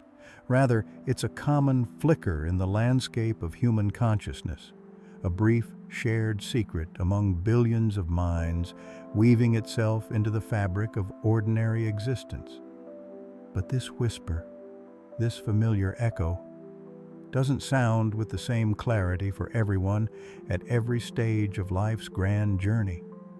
Its volume, you see, seems to ebb and flow like the ocean's tide with the passing years, painting a fascinating demographic picture. The most vibrant and frequent occurrences of déjà vu are typically found in the blossoming years of late adolescence and early adulthood, roughly between the ages of 15 and 25. Think of this period as the peak of a vibrant, newly blooming garden, where all the senses are acutely alive and the mind is rapidly absorbing and cataloging the world. It is during these years that the neural pathways are still maturing, like new roads being paved and interconnected, creating a highly active and dynamic cognitive landscape. Why does déjà vu seem to favor this particular age, the young adult mind? One gentle theory suggests that in these years, our brains are bustling construction sites, constantly building and refining intricate neural networks. The cognitive processes involved in memory formation and retrieval are intensely active, making the occasional harmless glitch or rerouting of information more noticeable. Our minds are processing novelty at an incredible pace, learning, adapting, and creating a vast library of experiences. This high level of neurological activity, this vigorous dance of neurons, might make it more likely for a fresh experience to be momentarily miscategorized as something already filed away, creating that fleeting sense of false familiarity. Another perspective gently whispers that it might relate to cognitive flexibility and the way young brains handle novel information. Younger minds are often more open to new experiences, more adaptable, and perhaps less set in their ways of categorizing the world. This very openness, this rapid processing of new data, could paradoxically lead to more instances where a novel scene triggers a swift, albeit erroneous, sense of recognition. Imagine a very efficient but slightly overzealous librarian. They're so quick to file new books that occasionally they might accidentally slip one into a familiar section only for you to realize a moment later it's a brand new acquisition. As we gently transition out of those effervescent years and venture into middle age, the frequency of déjà vu begins to subtly wane, much like the sun dipping below the horizon, bringing a calmer, more predictable twilight. By the time we reach our golden years, say past 60 or 70, déjà vu often becomes a much rarer visitor, like a shy bird that prefers the vibrant spring to the quiet autumn. This isn't a sign of cognitive decline, but rather a reflection of a memory system that has become profoundly efficient and stable. Our brains, having compiled decades of experiences, become incredibly adept at distinguishing the truly new from the genuinely old. They've settled into a rhythm, an intricate dance where the steps are well practiced, making those delightful little misfires of familiarity less common. It's a testament to the brain's incredible capacity for refinement and optimization over a lifetime. Beyond age, the frequency of déjà vu in an individual can be influenced by other subtle currents in the river of life. Have you ever noticed that after a particularly long day, when weariness starts to settle over your mind like a soft twilight, déjà vu seems a little more likely to appear? Fatigue, you see, can gently nudge our cognitive gears, making them slightly more prone to these fleeting temporal anomalies. When your brain is tired, its meticulous filing system might occasionally tag a new experience with a familiar label by mistake, like a sleepy clerk misplacing a document. Stress, too, those jagged edges of modern life, can sometimes agitate the mind just enough to make these experiences more probable. When your brain is juggling many thoughts under pressure, its meticulous filing system might occasionally tag a new experience with a familiar label by mistake, much like a overwhelmed switchboard operator accidentally rerouting a call to a line that's already in use. Even something as simple as traveling to a new, exciting place can subtly shift the probability. New sights, sounds, and sensations flood the senses, and while your brain is working overtime to process this novel input, A momentary flicker of déjà vu can arise, perhaps as it tries to quickly categorize and make sense of the unfamiliar, seeking comfort in a fleeting sense of recognition. Personality traits, such as a high degree of imagination or a propensity for daydreaming, have also been gently linked to a slightly higher frequency, suggesting a mind perhaps more attuned to the subtle interplay of reality and perception. Interestingly, when we look at the patterns of déjà vu across genders, the scientific tapestry reveals largely uniform threads. While some early studies hinted at slight differences, more comprehensive research suggests that men and women experience déjà vu with remarkably similar frequency. It doesn't seem to discriminate based on whether you're male or female, affirming its nature as a fundamental cognitive experience shared across our biological makeup. Nor does the level of education you've received or the socio-economic landscape you inhabit seem to significantly alter déjà vu's frequency. It's a phenomenon that truly transcends these societal constructs, a reminder that underneath all our differences, our fundamental cognitive machinery operates with many shared characteristics, much like different rivers flowing towards the same vast ocean. Across the diverse cultures of our world, from bustling metropolises to serene mountain villages, déjà vu appears to be a universally recognized mental experience. While the cultural interpretations of it might vary, some societies perhaps weaving it into tales of past lives or premonitions, others viewing it simply as a quirk of the mind. The core sensation itself seems to be a common thread in the human cognitive experience. This universality points towards a common neurobiological basis, suggesting that the intricate dance of neurons that gives rise to déjà vu is an inherent part of the human condition, regardless of our upbringing or belief systems. So, as you can see, for the vast majority of us, experiencing déjà vu is not a sign of anything amiss with our beautiful, complex brains. Quite the opposite, in fact.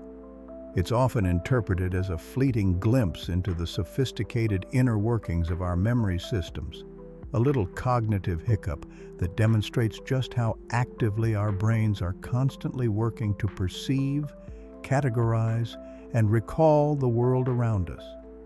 It's like a finely tuned instrument occasionally playing a grace note that's not quite in the score, but adds a curious, delightful momentary discord that quickly resolves, reminding us of the instrument's intricate beauty. Understanding these demographic patterns helps us paint a broader picture of déjà vu, showing us who experiences this curious phenomenon and when in the grand timeline of life. But the who and when are just pieces of the puzzle. The deeper questions remain. How do our brains actually conjure this unique sensation? And what methods can reveal its hidden mechanisms? How do scientists study something so personal and momentary? The challenge is like trying to catch a wisp of mist in a morning forest. You know it's there, you feel its presence, but examining its structure requires a touch both gentle and ingenious. For many years, the primary way to gather information about déjà vu was through the simple yet profound act of listening. Researchers would ask people about their experiences, inviting them to share their stories through self-report questionnaires or detailed interviews. Imagine these as fine nets cast into the ocean of memory, hoping to capture descriptions of when, where, and how often this peculiar feeling arose. These methods, while fundamental, are like relying on memory of a dream after waking, often tinged with the haze of time, perhaps a slight embellishment, or even an oversight. The very nature of déjà vu, its suddenness and brevity, makes it difficult to recall with perfect clarity after the moment has passed. How do you accurately describe a sensation that felt like a glimpse into a parallel moment? when that parallel moment itself has already dissolved. To try and capture the experience closer to its occurrence, some studies encourage participants to keep diaries or event logs, jotting down notes about their déjà vu episodes as soon as they happened. This was a step closer to the living experience, like capturing fireflies in a jar, briefly illuminating their glow before they faded. These anecdotal accounts provided rich qualitative data, painting a mosaic of individual experiences and helping researchers understand the common threads: the sudden feeling of familiarity, the slight disorientation, the brief certainty of having been here before.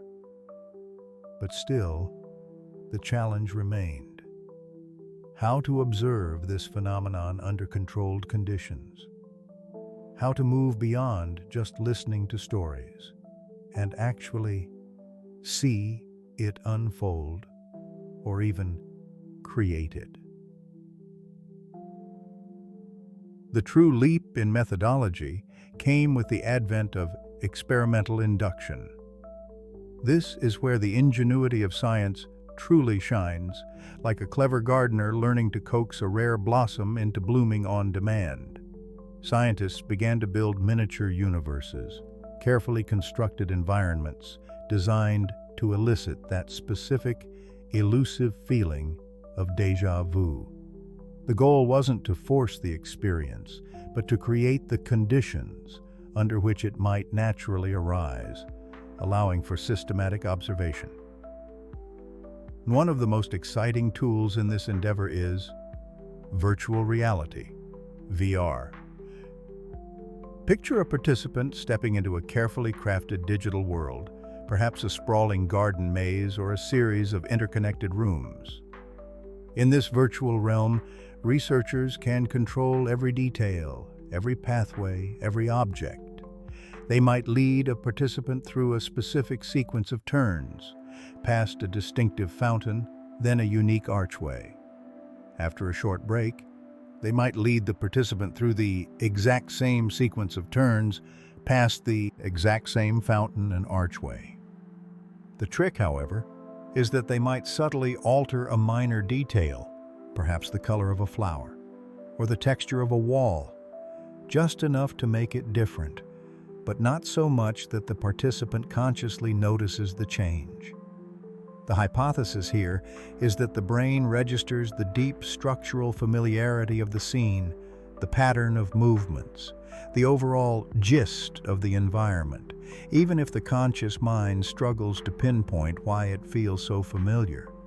It's like hearing a piece of music you know, but played by different instruments. The melody is there, but the sound is slightly off, creating a sense of knowing without fully remembering.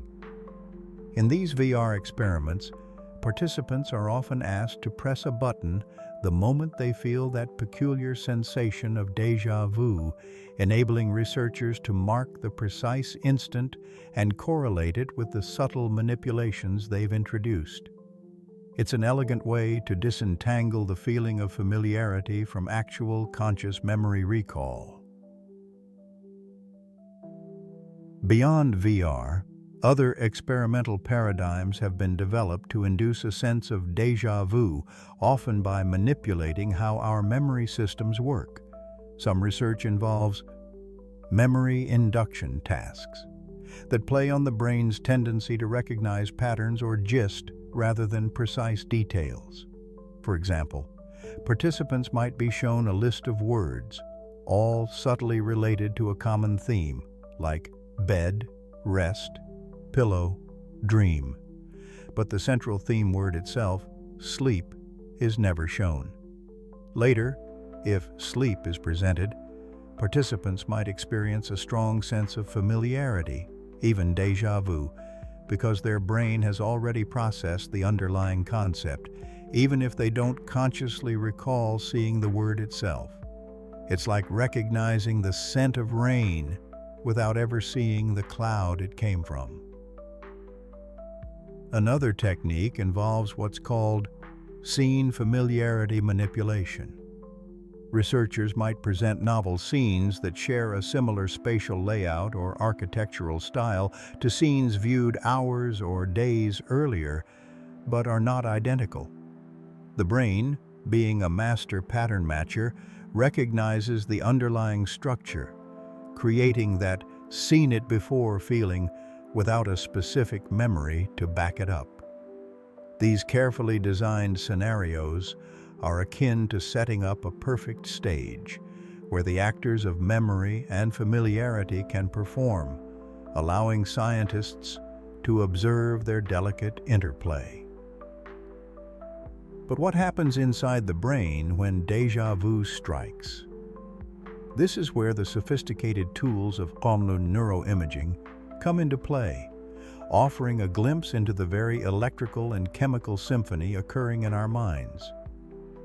Imagine trying to understand a complex machine by only observing its outer shell. Neuroimaging allows us to peek through a window, to see the gears turning and the lights flashing. PLUN, Functional Magnetic Resonance Imaging, fMRI. For instance, measures changes in blood flow to different parts of the brain, indicating increased neural activity.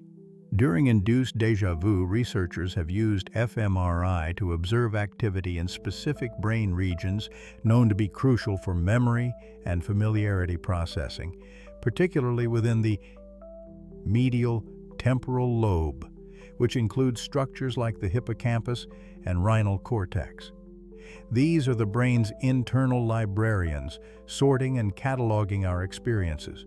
When déjà vu occurs, we might see these areas light up, suggesting a momentary misfiring or an unusual interaction between the systems that register newness and those that register familiarity. Another powerful tool is electroencephalography, EEG, which uses electrodes placed on the scalp to measure the brain's electrical activity. EEG can detect tiny, fleeting changes in brain waves, known as event-related potentials, ERPs, which occur in response to specific stimuli or events. Researchers look for a unique electrical signature that might accompany the onset of déjà vu, a telltale pattern that distinguishes it from genuine recollection or simple novelty. Perhaps there's a conflict signal, a momentary discord between what the brain expects and what it actually perceives, leading to that strange, unsettling yet familiar sensation.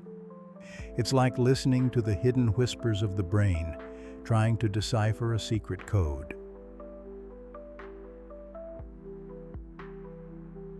Beyond these laboratory settings, scientists also learn a great deal from clinical populations, particularly individuals with temporal lobe epilepsy. For reasons still under investigation, these individuals often experience déjà vu much more frequently and intensely, sometimes as part of an epileptic aura preceding a seizure.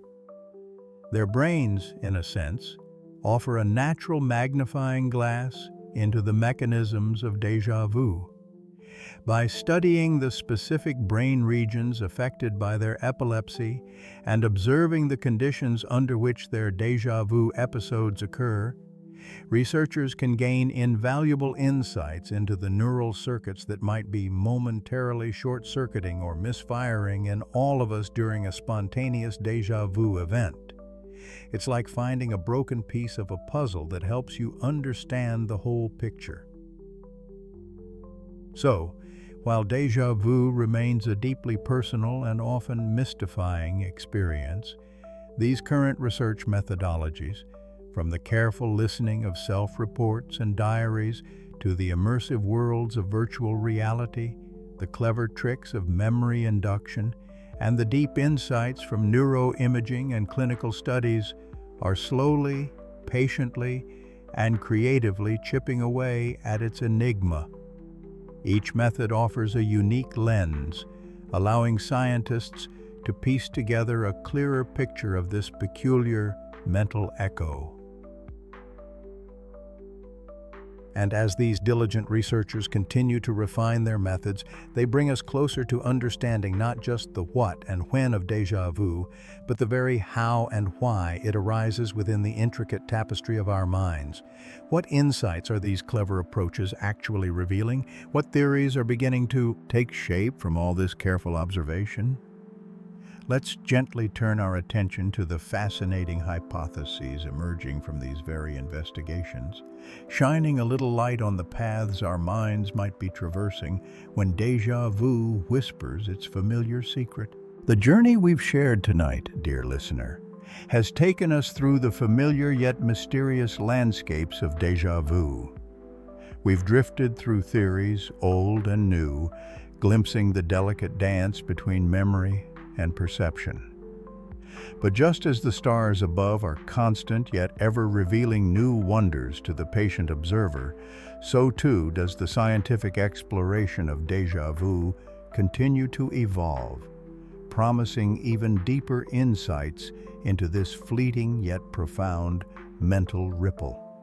Tonight, as the world outside softens into quiet slumber, let's gaze together at the horizons of what's yet to be discovered, at the future directions that beckon the gentle minds of scientists.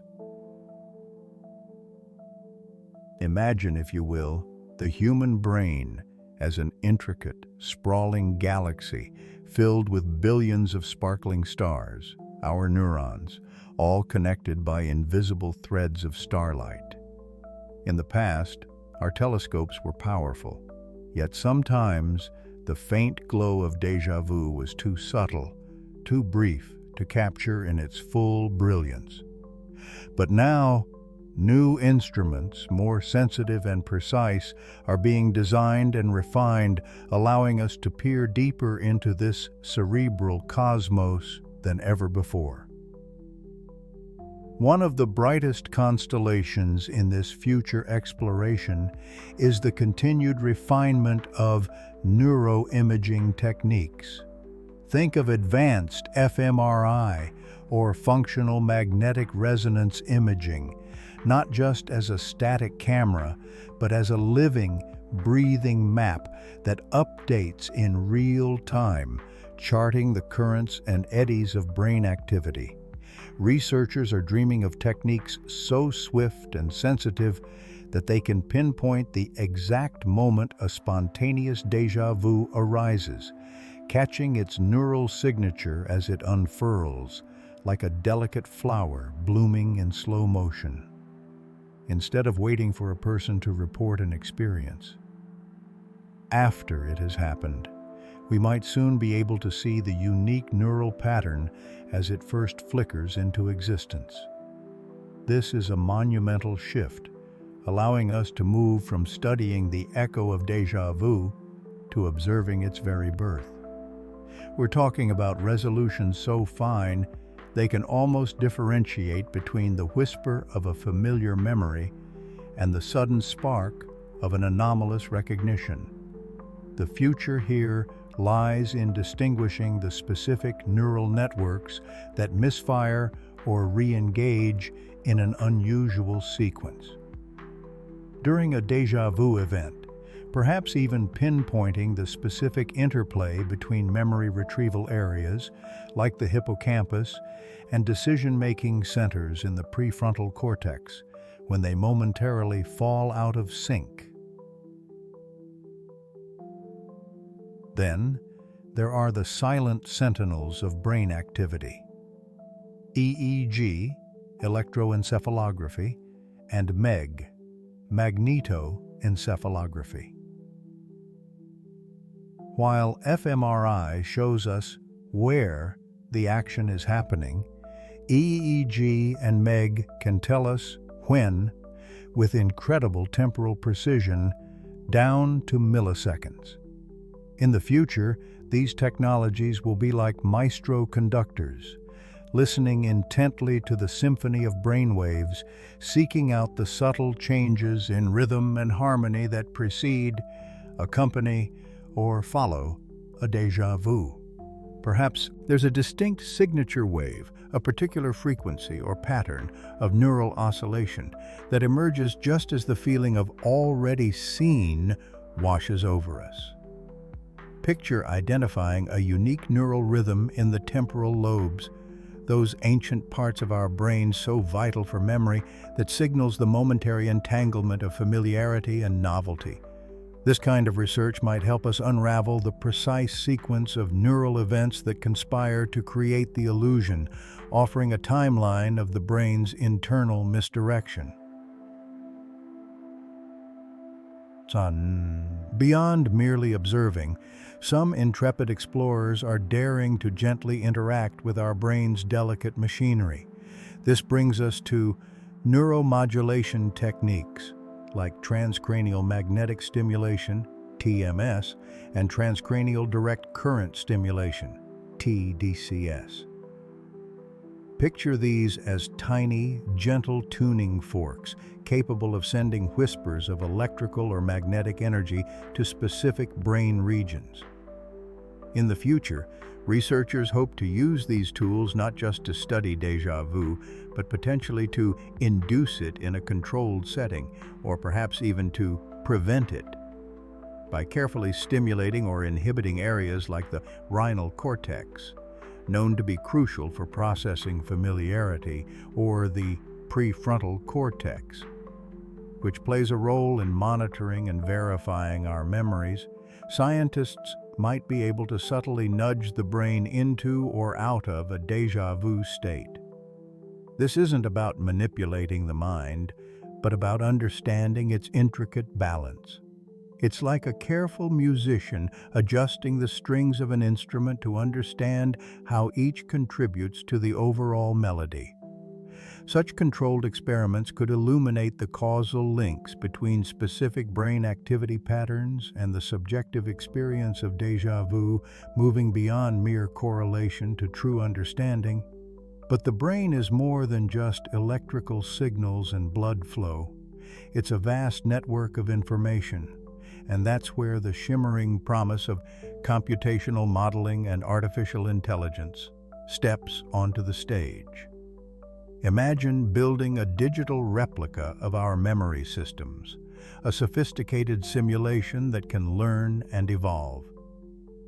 Researchers are developing complex algorithms and machine learning models capable of analyzing vast data sets of brain activity, behavioral responses, and subjective reports. These digital detectives might uncover hidden patterns, subtle correlations that human eyes alone might miss. They could predict the conditions under which déjà vu is most likely to occur, or even simulate different theories of déjà vu to see which best fits the observed data. Think of it as a master chess player, not just memorizing moves, but understanding the underlying strategies and predicting outcomes. AI could help us construct virtual brains that experience their own forms of déjà vu, offering a new frontier for testing hypotheses about memory glitches and predictive coding errors within our own biological hardware. This could lead to a grand unified theory of memory illusions, not just déjà vu, but a spectrum of related phenomena.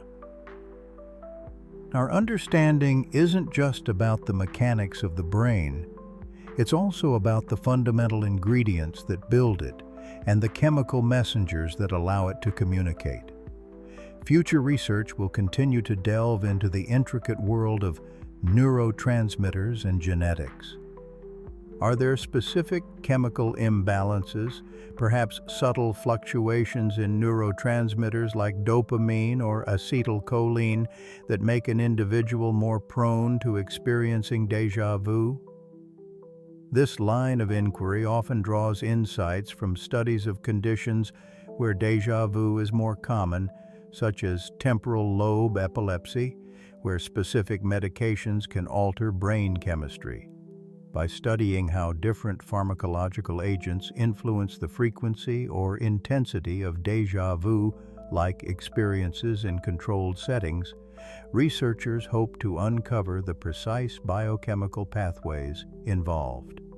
And looking even deeper into our very blueprint, geneticists are beginning to explore whether certain genetic predispositions might subtly influence the architecture of our memory networks, making some individuals naturally more susceptible to these curious, fleeting moments. It's like understanding the very soil in which a unique flower grows and the specific nutrients that allow its particular bloom. Yet, for all the precision of laboratory tools, déjà vu remains a deeply personal, subjective experience. To truly understand it, we must also venture beyond the controlled environment of the lab and into the vibrant, unpredictable tapestry of everyday life. This is the realm of ecological validity and real-world studies. Imagine wearing smart devices, perhaps a ring, a watch, or even specialized glasses that can subtly monitor physiological responses like heart rate, skin conductance, or eye movements, while simultaneously prompting us to report our experiences. Through smartphone apps and other wearable technologies, researchers aim to capture spontaneous déjà vu in its natural habitat, amidst the hustle and bustle of daily routines. This allows us to gather data from a vast array of contexts, from different emotional states, and from various levels of fatigue or stress. It's like releasing a tagged bird into the wild to observe its true migratory patterns, rather than just studying it in a cage. This shift will provide a richer, more nuanced picture of how déjà vu manifests in the rich complexity of human experience, considering factors like ambient light, social context, or even the type of information being processed at the moment of the illusion. And finally, the future of déjà vu research will continue to weave together all these threads by focusing on the exquisite individual differences that make each of us unique. Why do some people experience déjà vu almost daily, while others rarely do? Is it linked to personality traits, to specific cognitive styles, or to an individual's emotional landscape? Researchers will explore how factors like anxiety, stress levels, fatigue, creativity, or even certain aspects of our memory capacity might influence our susceptibility to déjà vu. By creating comprehensive profiles of individuals, combining genetic data, neuroimaging scans, cognitive test results, and detailed personal accounts, we can begin to understand the unique constellation of factors that gives rise to déjà vu in each person. It's like recognizing that while all human faces share similar features, each is a distinct masterpiece, shaped by a myriad of subtle influences. The path ahead for déjà vu research is one of increasing interconnectedness, where advanced technology meets nuanced psychological understanding, all in pursuit of a deeper comprehension of consciousness itself. It's a journey that reminds us that even the most fleeting and elusive of human experiences holds within it a universe of scientific possibility, waiting patiently to be explored. As we drift deeper into the quiet hours, let us gently consider how these future explorations of déjà vu might also illuminate broader mysteries of memory, perception, and the very nature of our subjective reality. But that, dear listener, is a thought for our next quiet moment together. Dear listener, as we draw to a close tonight, we carry with us a deeper understanding of this shimmering phenomenon. We have felt the soft brush of its mystery and explored the intricate workings of the wondrous mind that gives it birth. We haven't sought to unravel every thread of its enigma, but rather to appreciate the delicate tapestry it helps to weave within us. Remember how we spoke of that peculiar sensation? That moment when a new sight, a fresh sound, or a sudden scent feels as though it has visited us before, perhaps in a dream or a forgotten memory. It's a whisper, not a shout, a gentle ripple, not a booming declaration. We've learned that this experience is not a glitch in the grand design, nor a forgotten prophecy from another time. Instead, it is a testament to the sheer, breathtaking complexity of our own consciousness. We cast a soft light on the brain's incredible ballet, understanding that sometimes, just sometimes, the dance of perception and memory might take a momentary, beautiful detour. We spoke of the astonishing speed at which our minds process the world around us, and how, in that lightning-fast orchestration, a tiny beat might just fall out of sync for the briefest, most poetic of moments. It's like hearing a familiar melody in a new song, a recognition that warms the heart even if the source remains slightly out of reach. There is a deep, quiet reassurance in this understanding, isn't there? A sense of peace that settles over us when we realize that déjà vu is not something to be puzzled over with worry, but rather something to be embraced with open curiosity. It is a natural flicker, a soft ripple in the vast, still lake of our inner world. It speaks to the intricate connections, the subtle pathways, and the rich layered depths of our own thoughts and feelings. It reminds us that our minds are not simple, rigid machines, but living, breathing, marvelously organic wonders, forever creating, forever perceiving, forever remembering, in their own unique and sometimes whimsical ways. Let us carry this feeling of gentle wonder with us. Let the thought of déjà vu, that soft feeling of having been here before, become a comforting lullaby. It reminds us that even in the most unfamiliar of moments, there can be a touch of the known, a whisper of the familiar. It is a sign not of disorder, but of the incredibly elaborate order that hums beneath the surface of our awareness, an internal symphony playing on, even when we're not consciously listening. As the day now gently folds itself into the quiet embrace of night, and the world outside softens its edges, let your own thoughts begin their slow drift towards tranquility. The journey of understanding doesn't end when our eyes close or when our conscious minds begin to rest. Oh no, the mind is a tireless explorer, even in its stillness.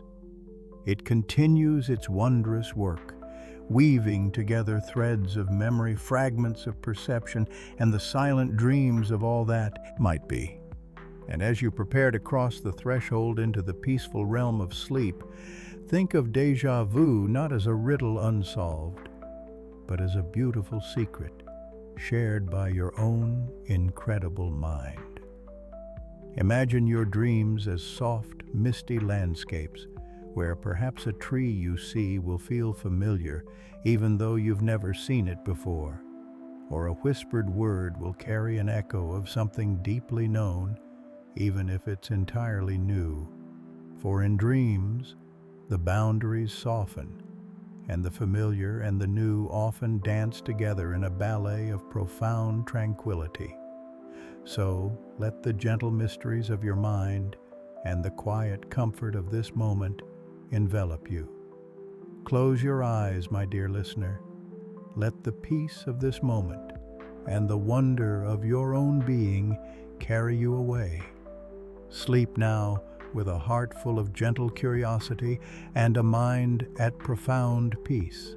Good night. Sleep well.